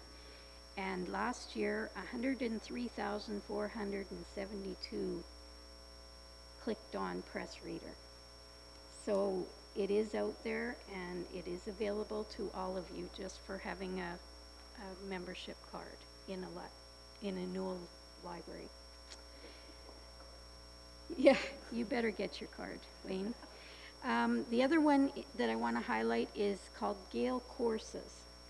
This is a course that is available online, again, just for having a membership.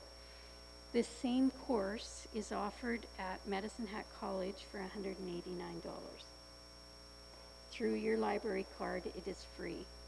We had 750 clicks on Gale Courses last year, and they run a full gambit of topics. So if you're looking for a little professional development, that's a great place to go to.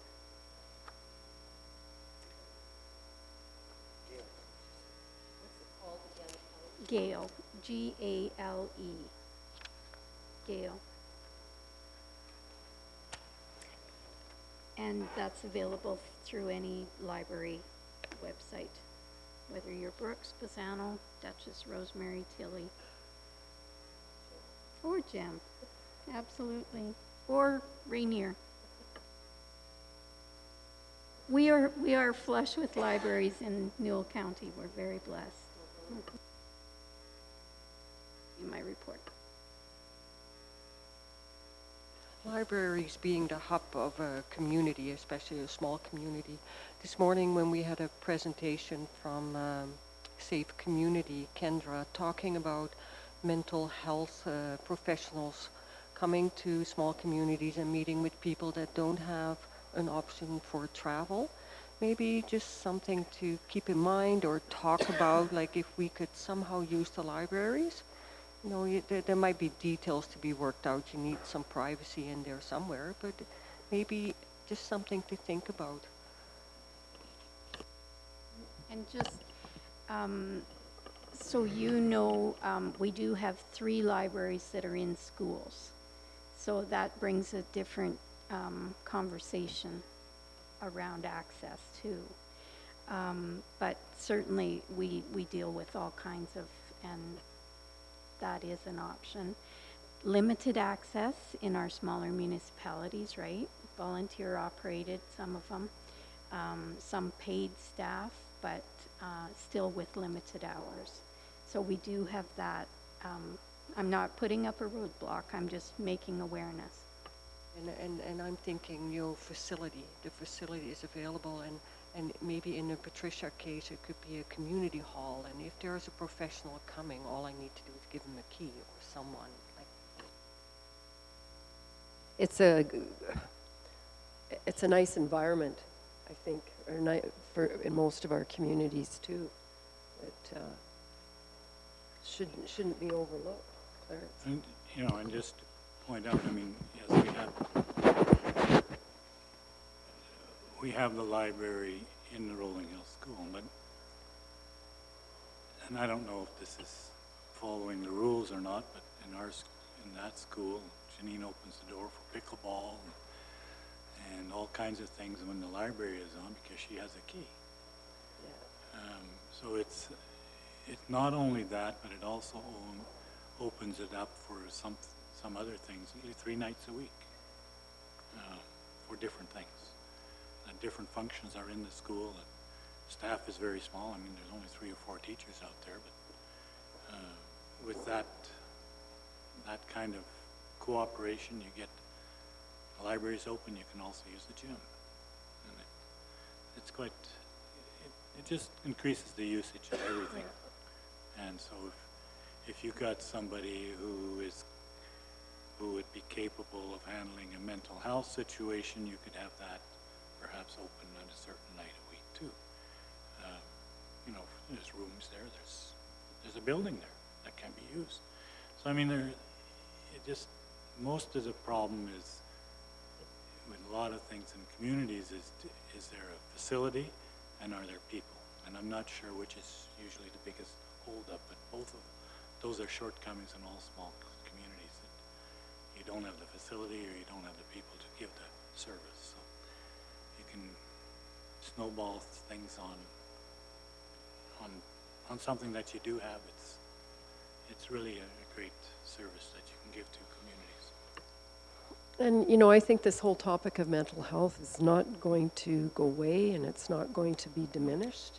And our libraries are looking for ways to do things in the community that are a lot different than libraries used to do, right? So, you know, to me, the sky's the limit. And, I mean, I think of support groups or meeting places for however it might work. I think it's just things that we have to think about, especially when it comes to something like the whole mental health issue. We need to use our facilities. We do. We're going to be able to keep them. All right. Lionel, actually, we'll start at the top there. Newell Foundation. Well, Yubi wrote a report about the meeting, the Newell Foundation meeting, so thank you, Yubi. And he wrote in there that we were going to meet with the MLA, Michaela Glasgow, and we did that on Tuesday. And she got a tour of the hospital in Bassano and got a tour of the Playfair, which was good for her because I don't think she had a clue how old it was or how small. And it worked out really well when we got there. Stars Ambulance had a table set up with information right in the entranceway. And there was, maybe it was the appointment day for the Hutterite colony because it was packed. So when we walk into the entrance, there were just people all over. It was just full, so that was perfect. A few things he mentioned that might be of interest, and Yubi just add to it. The provincial government had a report done by Ernest Young about where cutbacks could be made, and they had a list of hospitals, and Bassano Hospital was on that list. Although the Minister of Health said that that one, Bassano one, would not be closed. And I guess, you know, to look at it positive, Ernest Young made a report with recommendations, and the government doesn't necessarily have to take these recommendations. Another thing she mentioned is with MLAs, if there's a change in MLAs, mostly all the information gets destroyed. So for us to assume that information from one MLA goes to the other MLA is wrong. There's no information going. So we start from scratch again. And one more thing that she mentioned that was interesting is that Bassano always tries to get Siksika Nation involved because that's a strong point if you have indigenous connections. But Siksika also applied for their own hospital, which could weaken the case of Bassano again. Although if Siksika applies for a hospital, it's a federal issue and we're dealing with the province. But just a different pot of money. Yeah, so this was, I guess, a good meeting to inform Michaela, and we'll just keep plugging along. Just talking about educating the MLAs, I think that is really, really important because it would appear from people who have been dealing with ministers or know any ministers, the average MLA in this government isn't privy to everything that's going on. They really aren't. I mean, the caucuses, the cabinet ministers are making decisions, and so often the MLAs are not up to speed on any of this stuff. So, and Michaela doesn't come from a background of government in any way either. So, big education curve for most of them. I heard, I think it was Al Kamir last night that was interviewed by somebody, and I think Tyler Shandro, the Minister of Health, had said none of these hospitals are going to be closed. However, they could be repurposed or have their emergency rooms shut down or whatever, which I saw another interview that a doctor in, I forget what community it was, said, how can they shut down an emergency access at a hospital? I mean, if there's a hospital in a community, people are going to go no matter what time of night or day it is. And if there's an accident out on the highway, the hospital will be there. So it's sort of, how are they going to work this, that, you know, emergency rooms are only going to be open certain times. So, yeah, the hospital conversation is interesting for sure. But it's just another, the whole concept of rural, I think it's a constant battle to educate and to have people understand that these hospitals are important. It made me think of our recreation and how we have to subsidize recreation because that's something that our communities need. Well, we can't just end up with 5 hospitals in the whole province where we all have to go. I mean, we all have to go to Medicine Hat or Calgary for many of our services already. So, I mean, I don't know how you can look at efficiencies with certain parts infrastructure, I'm just not sure how you can save money. Sometimes you just have to, it just has to be part of the expense as far as I'm concerned, and particularly in rural Alberta. It's not fair. Hubie. The one thing Basano has going for it is the age.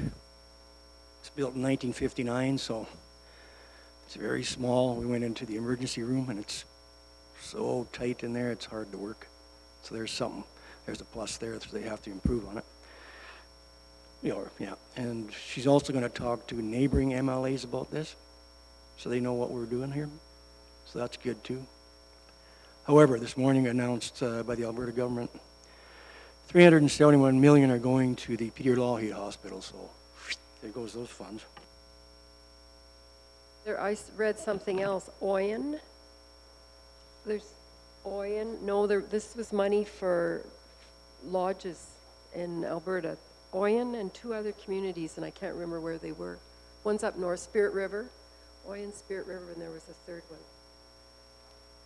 No, just announcements that with federal and provincial money for seniors housing and continuing care type of situations. So they're spending some money, and I thought that was interesting. And OYN was one of the ones chosen. Anyhow, Kelly. Before you leave the health topic, I'm on a committee and have been for many years, recruitment and attraction, or A&R, attraction and recruitment. And our committee has been activated again in Basano. So we have 2.5 doctors right now. Only one has a signed contract with Alberta Health Services. So, Jamie? Yes. And that nears completion soon as well, his contract, but that's another topic. We have received word that our full-time physician will be done, our other full-time physician will be done in September. Our half-time position is still in Calgary and driving out, so she will likely be done in September as well. And they are 1.5. Quitting? They are changing service points.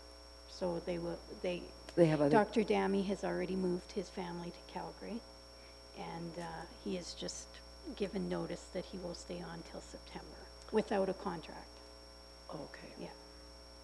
His contract was up in October, apparently. And further to that, we are hosting a skills day at Basano Health Center on May the 8th. That's good. Through RPAP. Yeah. Mm-hmm. Because they made a decision that you can't have it in the same community 2 years in a row. Right. So that's and good.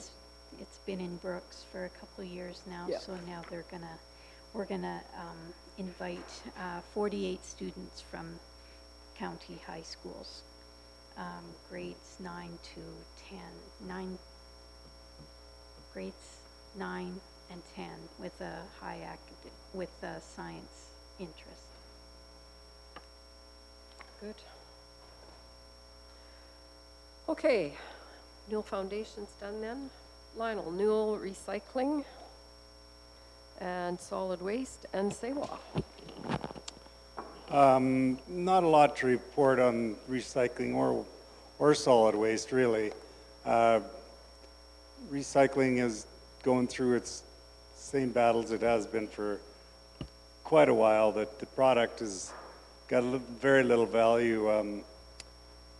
Cardboard, which was one of our mainstays, has gone to real low levels, and I think they're $40 a ton now, where it used to be $100 more than that.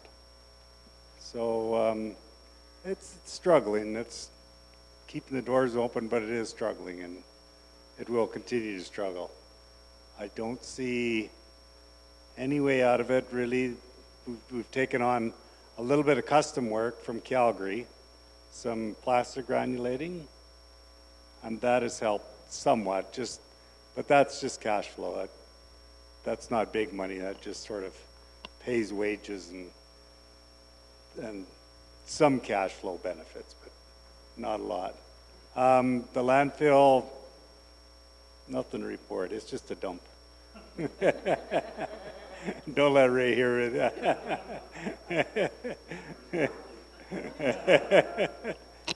But the news I do have for you is Sewa.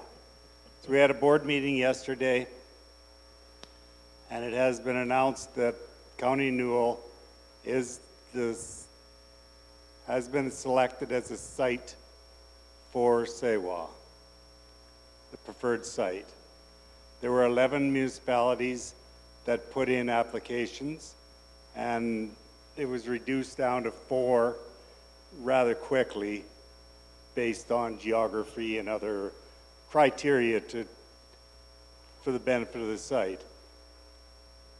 And so the 4 that were left was Wheatland, Vulcan County had 2 sites, and Newell had 1. And we won fairly handily.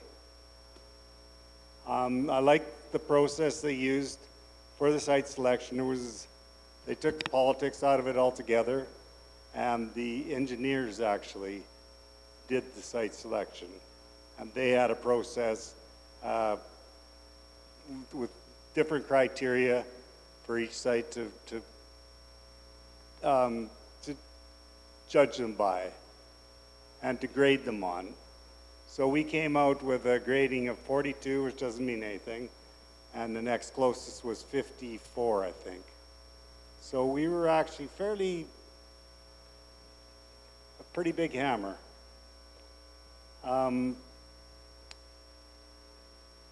The presentation was really good. It was done by the engineering firm, which is HDR.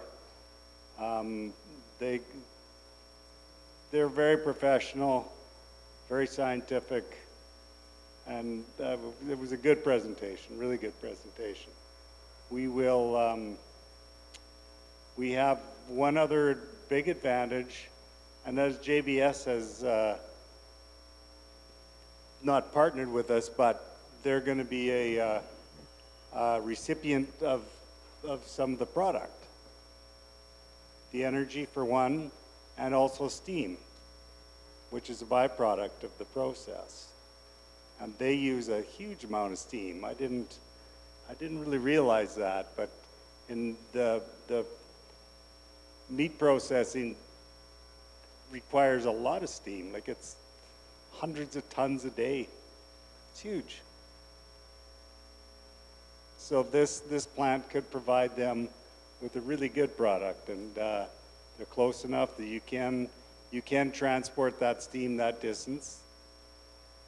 So yeah, it's one more cog in the wheel closer to possibly getting this thing started.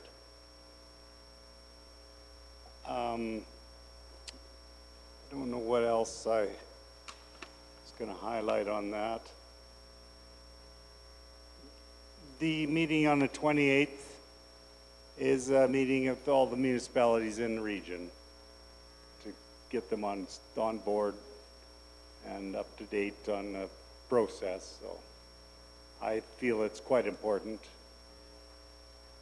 This will be a good project for us if it does come to fruition. It's a long ways away yet. Like, it's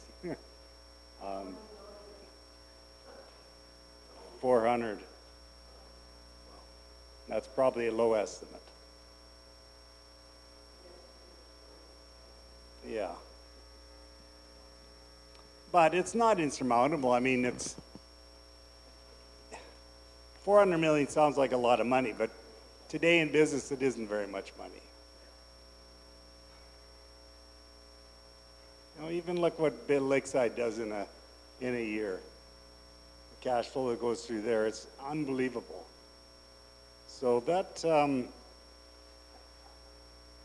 and not only that, the regulations coming down from the province on landfills is getting so stringent that, well, Ben Armstrong said this yesterday, that there probably won't be another landfill approved in the province in any time in the near future. So it's going to, this plant is going to become more and more important all the time. And if we can get it here, it'd be great. There's some employment, there's a bunch of benefits that we can get out of it, so hopefully it works. So is it, now that we know that the location will be there, should we be paying more attention to how we can facilitate it?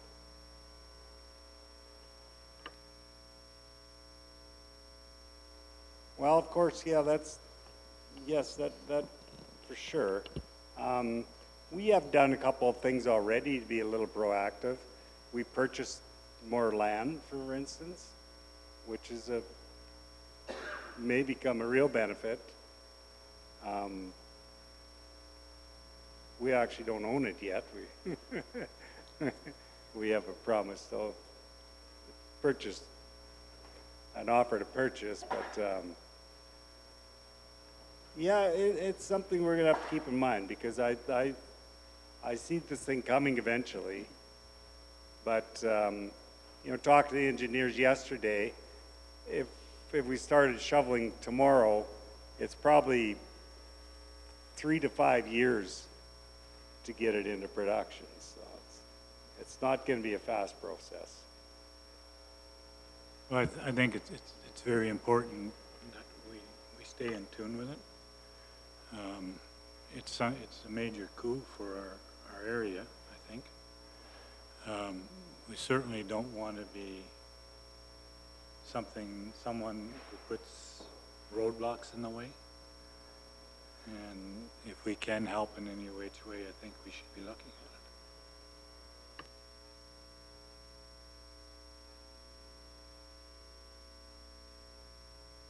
Good information, Lionel.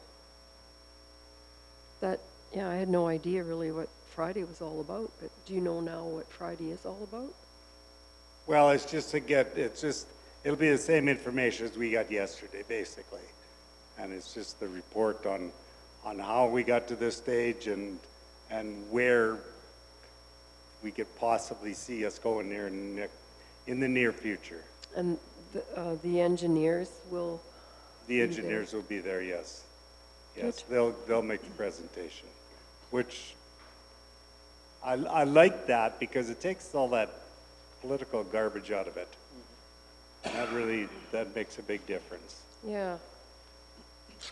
Questions? Any other questions? Good. Okay, Hubie. How does Raymond feel about this? Well, he's very excited about it. I would imagine he is, yeah. Yeah. Okay, just going to spend a few minutes on joint services, and I sent out a couple of emails yesterday which aren't part of the agenda. I wasn't sure how our time would go today, but I think we can spend some time today and next week or our next council meeting as well if need be. But joint services, as far as I know, never started off as a really formalized committee. It was, my recollection of it came about when the city and Brooks were renewing their intermunicipal development plan many years ago now. And so there were meetings that brought us together, and once that was worked out, the concept was that we would get together whenever there was some sort of IMDP type of issue in the fringe area or something that they had to be talked about.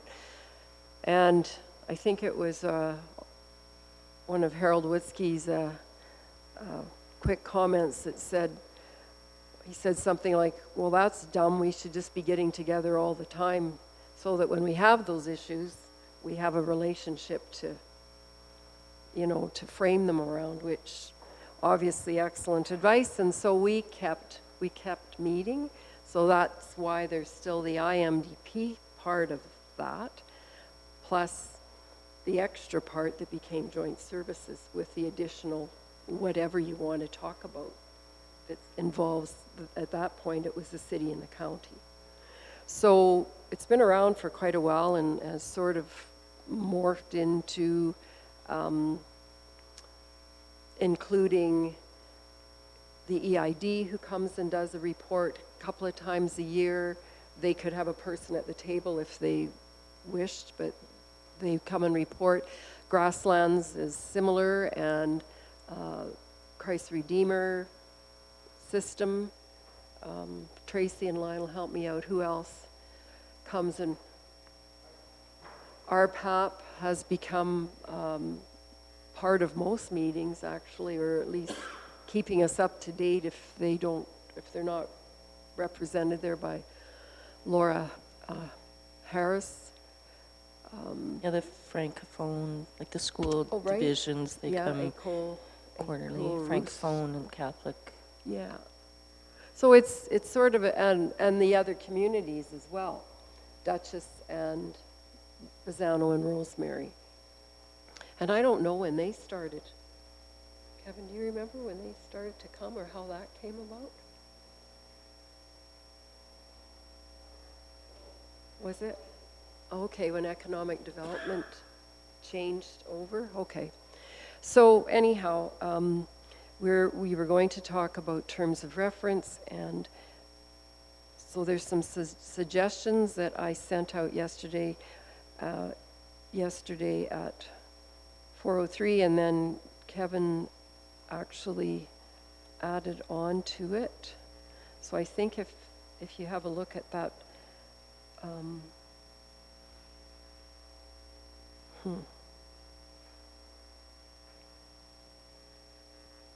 terms of reference that came from Kevin at 4:09 yesterday-ish should have it all inclusive, I think.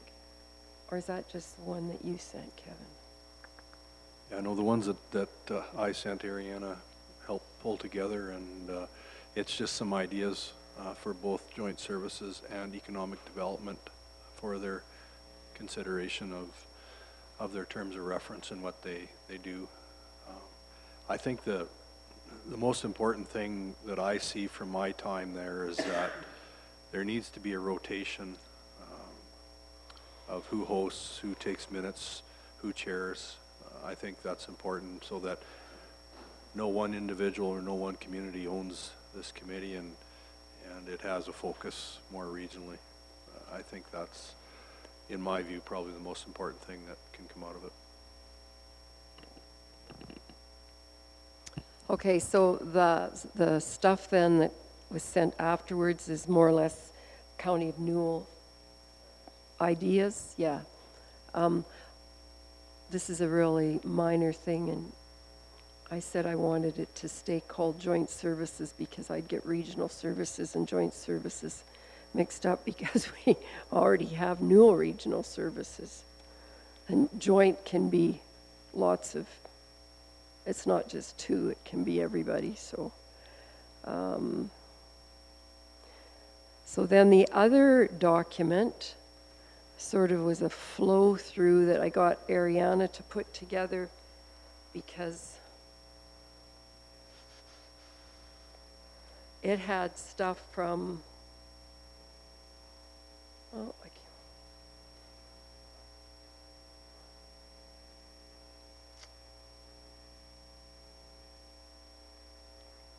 can't. Now I'm having trouble finding what I first sent out.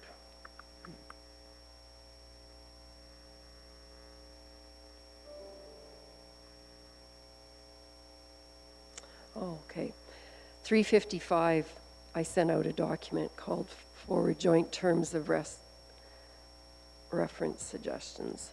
So that one is a combination of suggestions. The first one came from the city, I believe. That's the one that says the committee will be composed of 3 elected officials from the City of Brooks County and 1 each from Bazzano, Dutchess, and Rosemary. And they had administration provided by the city, CAOs, and then comments from the village of Rosemary there. I think some of these suggestions, Kevin, must have come after the CAO's meeting, right? In December, or whenever that meeting was. Oh, January 16th. There was, because that's when Amanda Davis also mentions in her.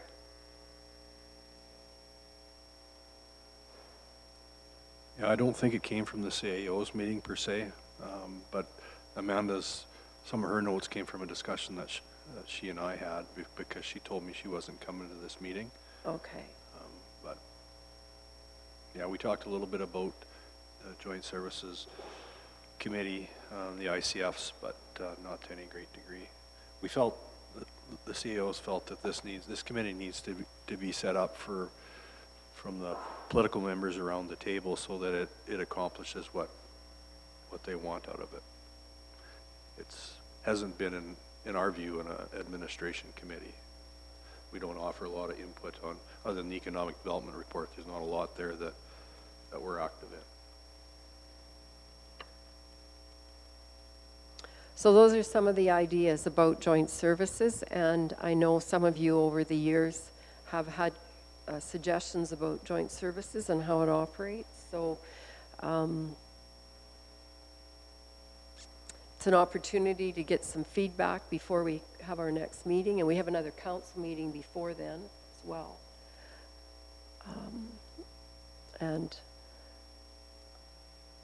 But just today, if you have any thoughts, certainly it's going to be something that gets discussed and can be changed. Times are changing, and however it can be changed. Kelly. So you've heard me say this before, but I'm going to say it again. I think this needs to rotate, at least within our council.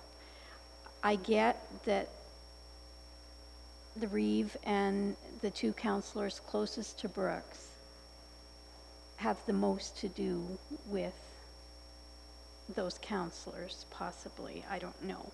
But I'm just pointing out that I don't have a relationship with the majority of the Brooks councillors. I see one other councillor at library meetings, and otherwise I have no relationship or no experience with them, okay? So if you can read into what I'm trying to express. Yeah. And so when big things come out of joint services, or I mean, you're talking economic development, that's a $200,000 budget, just for round numbers. It's difficult, or it puts a strain on me because I don't have that knowledge base. Okay? Yeah, and those are the sorts of pieces of feedback that are excellent. As you know, it's been, and the reason it was again because this evolved from the IMDP. So it was the two local councillors, 5 and 10, and the Reeve, and the mayor and 2 other councillors. So what do you think about that suggestion? Just could be any, if we were going to stay with 3, I mean, we'll pick 3 as a number. Any thoughts on that? Clarence? Well, I think it's starting to morph into something a little different than what it was originally intended for. Yeah. Originally, it was Brooks County. Yeah. So if it's Brooks County, 2 councillors close to Brooks, makes sense because of the interactions that are there, recreation, health, all those types of things. So yeah, that's kind of maybe where it started. I'm not sure that, other than economic development today, and I'm going to be very critical right now, if joint services disappeared off the face of the earth, would there be anything different in our communities? And I'm not sure there would be. I see something else being attempted here, and that's more of the, we don't want to use regional, but it's a more regional approach, which I think this council has always felt is necessary in this area. So if that's one of the driving factors, I can see that it's a different makeup and should be different. And I agree fully with you, Kelly, then you need a broader perspective on who sits there, and whether it rotates or not, or whether you get somebody who takes the ball and goes with it. And like most things, that's usually what happens when you actually accomplish something. Somebody has to take the ball and goes with it, and then you sometimes have to have some continuity in who goes. If it's a feel-good meeting, make sure everybody's talking to each other. Nothing really concrete is coming out of it other than some of the things that happened at economic development, which is always a fool's game. You know, it's fine. So, I mean, then there's really nothing. But if you really get some terms of reference, or you really want to accomplish something, you want to have you want to get some solid results, some definite workings, then yes, maybe this is the way to go, but then you have to give it some teeth. So I'm not sure where we're going. I haven't looked through it real carefully yet, but you have to, if you want it to do more than what it's doing today, there has to be a change in philosophy. There has to be a change in how things work. So that's just some of my comments. Good. Tracy. Yeah, I agree. I think that, like currently, joint services really, if it wasn't there, right now it's non-productive, I guess, in my mind, as far as that actual meeting goes. I think if we can, like Clarence said, give it some teeth, give it, some direction, some purpose, it possibly could do a lot of good things, and keep the I don't want to say continuity, but regional, like a regional approach to things. It can look at, regionalization of some services maybe, or, yeah, I think it could look more regionally. And as far as necessarily being, because it is changing, I don't know that it necessarily needs to be Division 5 and 10 councillors that are on there, but I would look at it as our other committees, that you can either be nominated or volunteer for the position, and it's part of your duty as you sit on your committee to report back to others. So, like, I'm not a Newell Foundation or the library board, but I get my information through you, my fellow colleagues, and so I think that's one of the things that we need to make sure that that's part of whoever's responsibility on that committee is to communicate with our colleagues. Yeah. I think there's a few comments that were provided here that areas outlined in the ICFs should be or could be the main focus. Now, when I think of ICFs, I suppose that means to get them signed, or does that mean after they're signed, I wonder, the focus? Well, let's just remember that ICFs were just there we just kind of made them as little as possible, just because they have to be done. There's no teeth in the ICFs. There's nothing there. It's a document that says we're going to work together and be nice.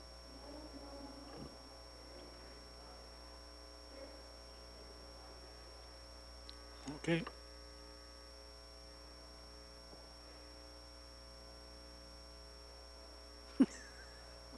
Haven't seen them. Haven't seen the teeth.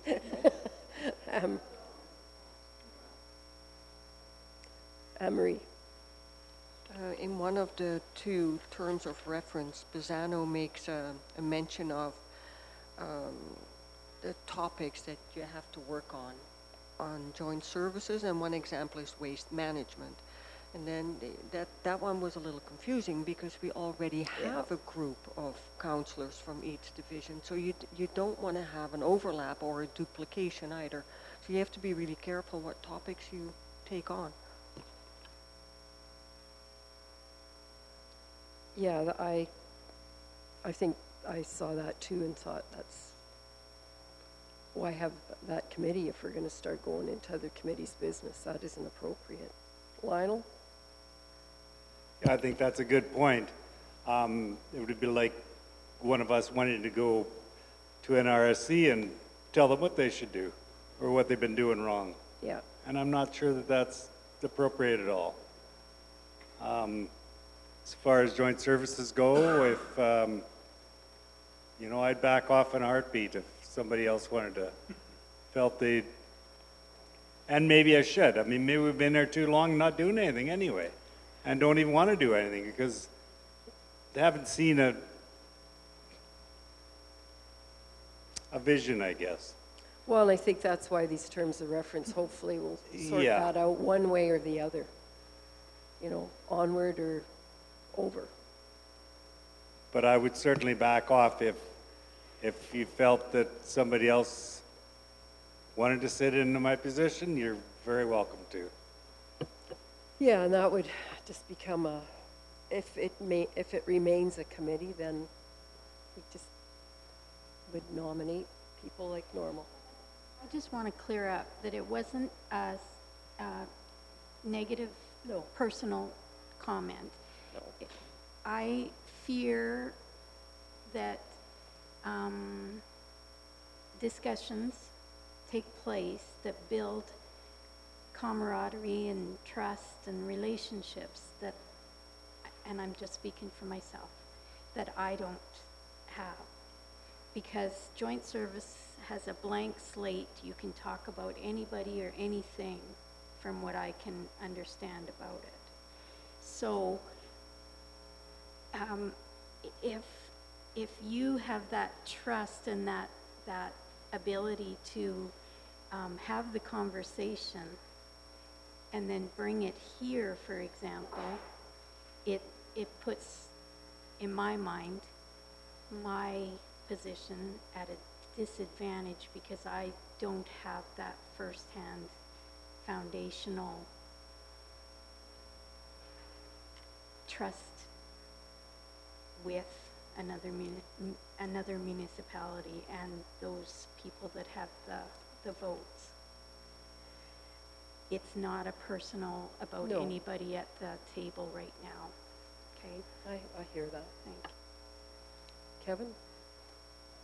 So I was just going to suggest maybe that we consider going to a two-committee structure, one that's joint services, the city and us, because there are a number of things that we need to talk about on a regular basis, and one, it could have been the ICF or the IDP that we paid Dylan to do, and now it's been to the point where it was coming, and now it's not coming. It's looking at being redone by ORSC for the city and then resubmitted to us.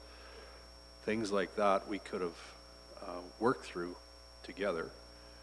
There's no interest in that in the other municipalities, for sure, I don't think. But things like solid waste, or if we're doing regional economic development, or Newell Foundation, those are all regional municipal things that all the members should be part of those discussions, or grasslands, or Catholic School Division, or whatever. So maybe it's time to separate. I don't know if the CAO from Bassano that's there now has ever been to the meeting. And then sometimes there's CAOs representing council members at the meeting. And I have an opinion on how that should work too, because to me it's either administrative committee or it's a political committee. So I think those are the things that we need to thrash out. But I do like the idea of potentially separating the committees, because there is a lot of overlap and stuff that gets discussed for sure.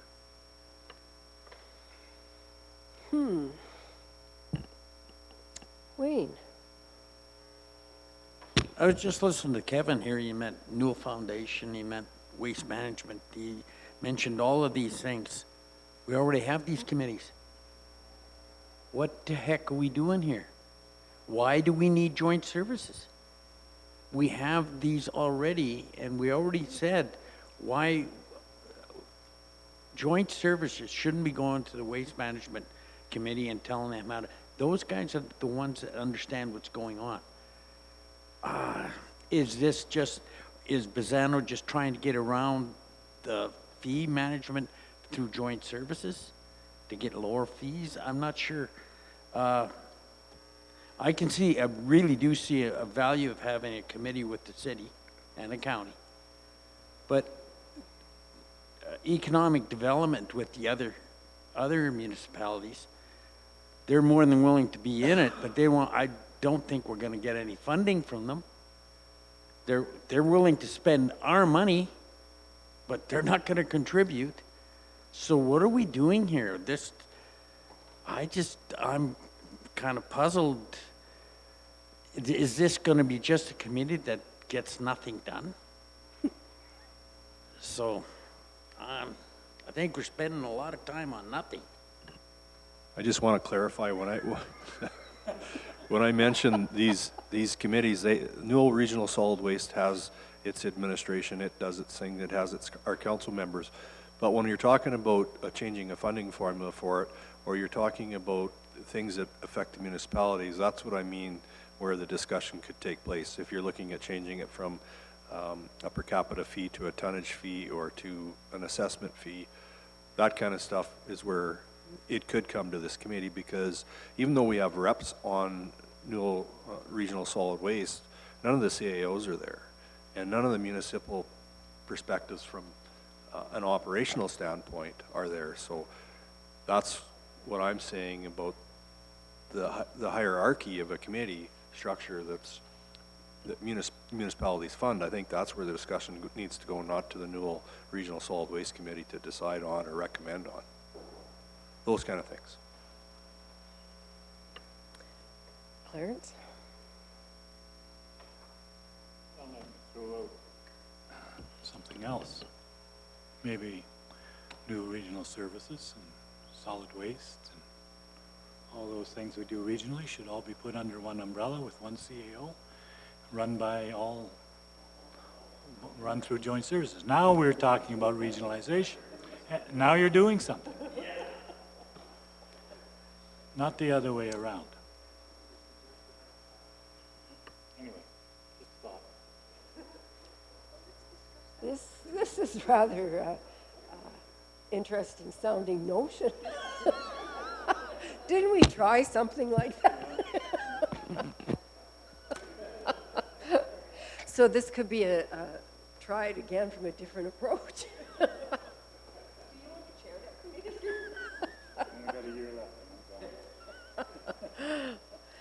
Well, these are really good topics, good thoughts. I've written some things down.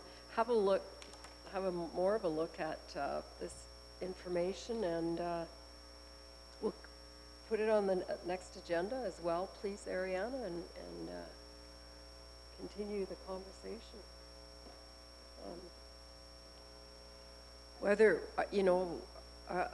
I think what I've heard today, a really good question to begin with is, do we need this committee? And if maybe people think we don't. So that's the first, and if we do, obviously there has to be some reasons why, and those reasons why would determine what we talk about or what our goals are. Brian.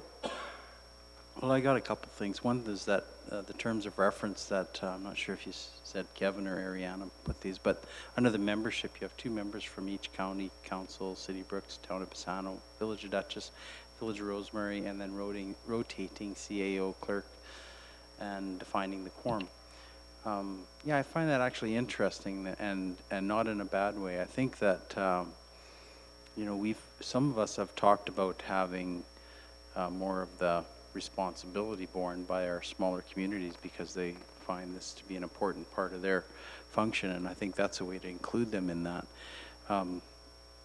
Again, going back to, with that said, I guess, going back to the fact that if this is just a matter of getting together and not accomplishing, and just in gathering information from administration, I'm not so sure it's any of this is worthwhile. And having served on this committee for a while, I think that's the value in it, is that you do develop relationships, like you said, Kelly, and there's a certain amount of trust that goes along with that. That said, maybe a better way to go is go back to Doug Griffith's suggestions and just do burgers and beer a couple times a year.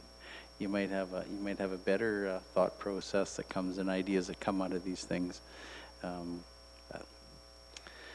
It's I don't know, I just find that when you talk to people, of course, you always open those lines of communication, and I certainly support the fact that having different people represented there may be a way to change things up, and changing the format is a way to do that by allowing the other communities a chance to host that other than the City of Brooks and the County of Newell.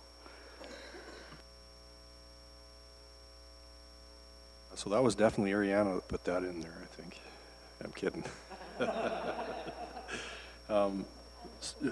So part of the reason that suggestion was made is because the committee's made up of 3, 3, 1, and 1, and 1, and that, to me, doesn't make up a committee with equal voice, whether it's supposed to be equal voice or not. So it was just an option to consider the makeup of the committee, whether or not it should be more balanced, and allow the clerk role and the CAO that helps administrate it rotate, because I think it's important to get buy-in, like you say, from everybody. Things then involved with this committee that have just, like I said, it's just sort of morphed over time. I mean, it was city, it was county, other communities came, sending whoever, you know. It starts off with an IMDP meeting, which is if there is a meeting, and there, for the most part, there usually is. So there's a vote taken that involves county and city, basically, like the application today from the fringe area was talked about. So, yeah, there's been a lot of changes in why it started out to begin with, but I think it does have to have more purpose for sure, and maybe the regional focus, and you know, look at continuous sustainability of the region. It's a big topic. Yeah, Lionel. Well, I think it does have a value, a lot of value.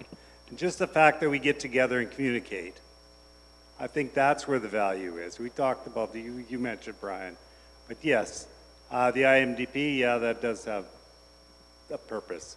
If the rest of the committee does nothing, I don't think it matters. But I think the fact that we do get together on a more disciplined approach than beer and hamburgers, I think it does have some value. Now, if you want to change up the committee members, I have no problem with that. I didn't take it personally, believe me. I took your suggestion as a good one.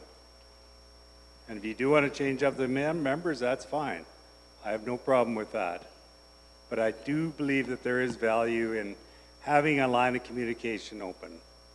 And it gives us that once a month, we know that. And I can't see a downside in that, personally. Kelly? And also, like, from another municipality's point of view, if there's only one representative from a 7-member council, they're building relationship, or they're hearing what's happening in the region, but is it all going back? So I like the idea of Brian's, where you open it up to council, where it become an inclusive opportunity for those in the region that want to participate at like the council level. Like the burgers and beer idea.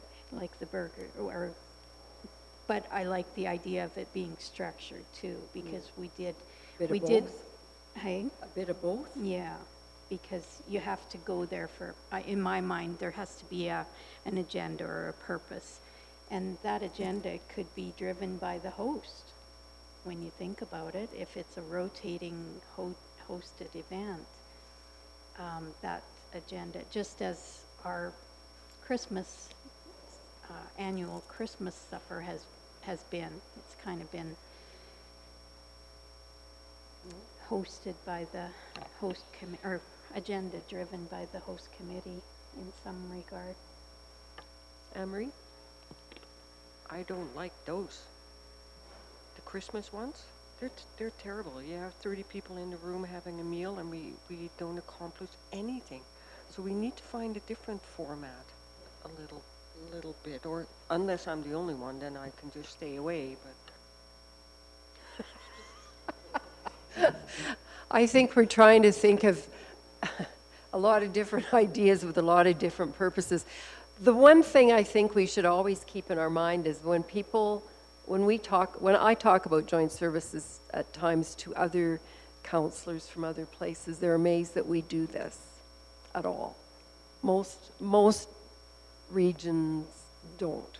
So regardless of the changes that need to be made or what we end up having as terms of reference, I think the working relationships still need to be important. And we've lived through a lot of that in the last year, right? I mean, we spent a lot of time some of us did, Clarence, Kevin, and I, at meetings with our other municipalities, and so we still have relationships. I think that's important. So it hasn't all been for nothing. Let's end it today there, and said we'll keep it on the agenda for the next meeting as well. So it's really fresh, Tracy and Lionel, when we go back, because I'm assuming that unless we make changes right away quickly here, it'll be, and if we do, we can make the changes as we go along. Otherwise, we'll still be there until October, and then that, unless we get this committee changed faster than that, which is fine too. But let's, I think we'll be at the next meeting, Tracy, Lionel, and I, so we can take to that meeting these suggestions and sort of try to formulate them into a bit stronger of a plan next time. Thank you. We'll move on. Nothing post-agenda, information items, strategic priorities, upcoming events. There's nothing in camera, is there? Nothing in camera? Oh. Brian? It wasn't on the agenda. I'm just asking if I could talk a little bit about our discussion regarding with Matt and the engagement with energy and whether we should put a game plan into play here as far as sending out an invitation to meet with Minister of Energy or the Premier, either at their convenience. I just think it's too important of an issue for us to send a letter and then not follow that up with an invitation to actually travel to their area and have that engagement. Okay, the two letters that were written, I'd say that suggestion was certainly made in the one letter, the one I was involved in more than Matt's. And that was Municipal Affairs and RMA. So you are suggesting you're saying the key people that are gonna be involved in this discussion are there's three: the Premier, Treasury, and Energy. And if they aren't on side, then we really, where do we go from there? And it doesn't change any of the discussion as far as the way the letters are written. I'm just thinking about, should we be more proactive? It's more of a question than anything. Is that far enough, or do we be more proactive in asking for a chance to be in front of them?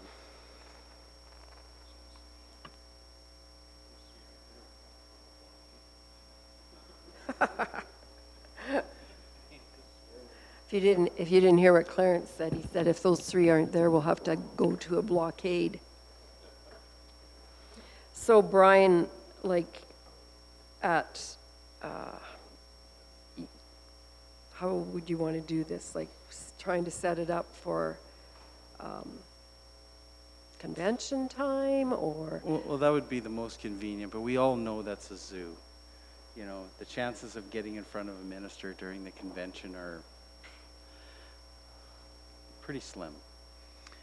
I guess I'm mostly looking at feedback from council. That's the way I feel, but I'm just wondering whether the rest of the group is thinking this is imperative enough that we should be trying all opportunities to do that.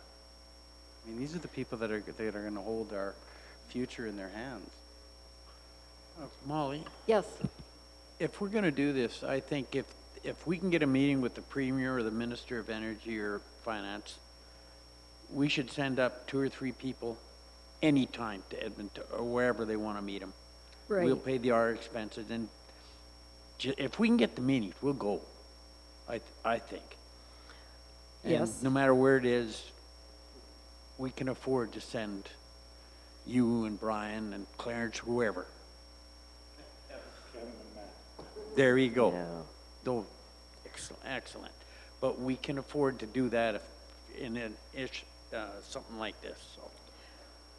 So, Energy Minister, tell me, Brian, the agenda with Ms. Savage would be what? With an understanding about how critical energy is to our budget and our long-term viability for not only ourselves but for our community and for others like us. The financial impacts of what's being asked of us are bad now, and if they get worse, what does that put us in? How much viability is it going to affect us? Okay. I'm sure RMA is doing that. So this would be the same for all 3 of these meetings, basically? Just educating them on a typical situation in a rural municipality that's reliant on oil and gas. Well, I guess the frustrating thing is the strategy of asking somebody else to fix the problem. And really the effect of that ask is so minimal in the big scheme of things, yet is so major to that one group, us being the municipality. You know, why isn't there a sharing of that responsibility? You know, I looked at the graph that they exhibited here. I know I'm not supposed to talk about it, it was in camera. But there was a significant amount of that was provincial taxes. And yet that wasn't going to be touched. Royalties are 12%, I think I recall. Kevin. Yeah, I think it's a good idea to keep on top of it for sure. From admin perspective, though, I mean, collection and payment, and the way that we can collect payment is on the top of our minds all the time, which isn't the part about the assessment changes, but it's a bigger thing within the act change to give it the same priority that the rest of taxation has. The other big thing from us, from an admin perspective, is we're not so much worried about assessments that are set through market values and done through that verified approach, or even ones that are based on the cost basis of the numbers that they use for equipment and what it costs, and it's calculated like that.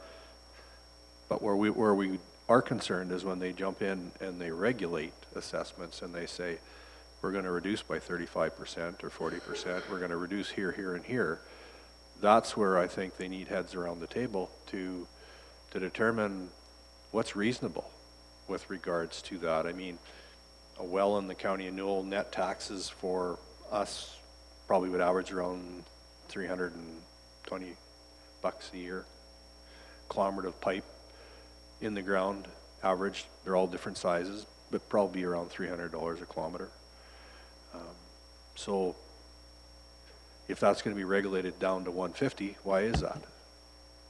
And you know, what's the driving? And I think that's the discussions that need to take place. And I'm not sure that the province wants to share that with anybody, because to me, regulated is political. Lots of times we don't even know. They just say nothing's changing, right? You don't know how they figure out what's regulated and how it gets regulated. So that's the area of the assessments that we're interested in, is the ones that, you know, aren't based on market value of cost or something that you can put actual numbers to, that everybody applies those numbers to, that it's quite defendable. So, you know, how RMA picked that committee, I'm not sure. There is an assessor on there as the CO. He's a smart guy, so you know, maybe it'll be looked after. But I think it would be good to be a part of at least trying to understand or get from them the numbers that support the regulation and how it's regulated. So, do you guys want to see what we get back from Municipal Affairs? And RMA even, because RMA is represented on the board, on the committee.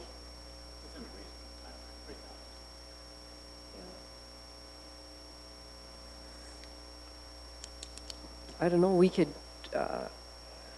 get Ariane, I guess, to make some phone calls and see what the possibilities would be, or how difficult it is to get a meeting with the Premier. I have no idea. With somebody like Sonia Savage, the Energy Minister. I'd just be curious if it would be in August or next year, or yeah, like I don't know. They're back in session next Tuesday, is it? And then Wednesday's the budget? Well, Friday, I think. No. Is it 24th? So maybe, yeah, I'd be curious to see before, I mean, the first thing they're going to say is what's the agenda? And I mean, it's an education agenda, is what you're saying, Brian, basically. Trying to have them understand our concerns.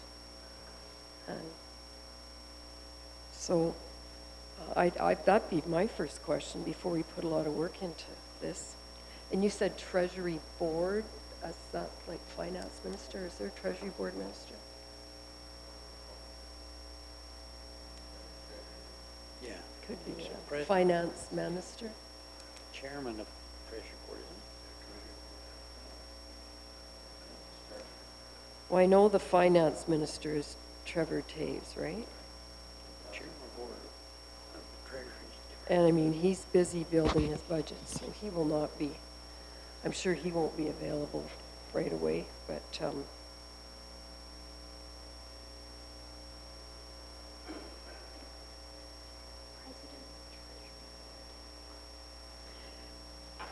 so let's sort of try a couple of things that if Ariana could just see if the Energy Minister ever has meetings and how hard it would be to get a meeting at any time with her as a start. And we'll see what sort of response we get from Municipal Affairs as well, from Mr. Bain, who was the one involved in the assessment modifiers. So, Brian, will that work?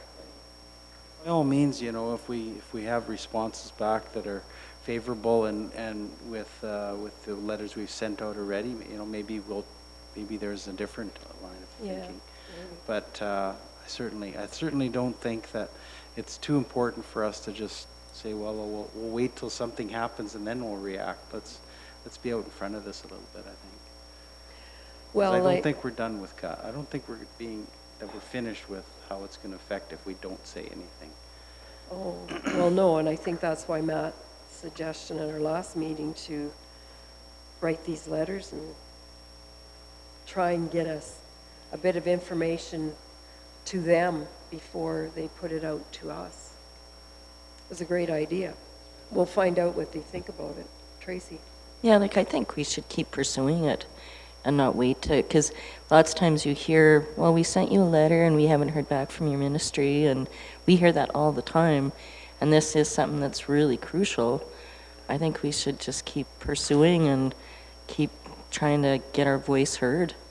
So I think push through. Okay. Anything else?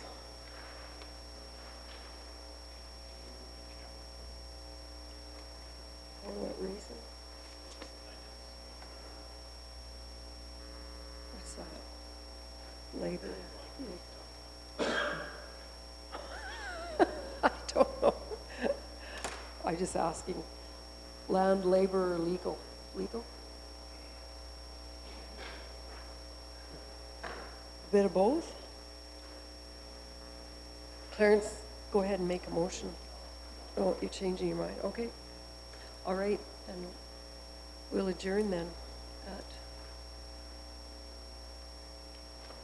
what time, Clarence? 3:40?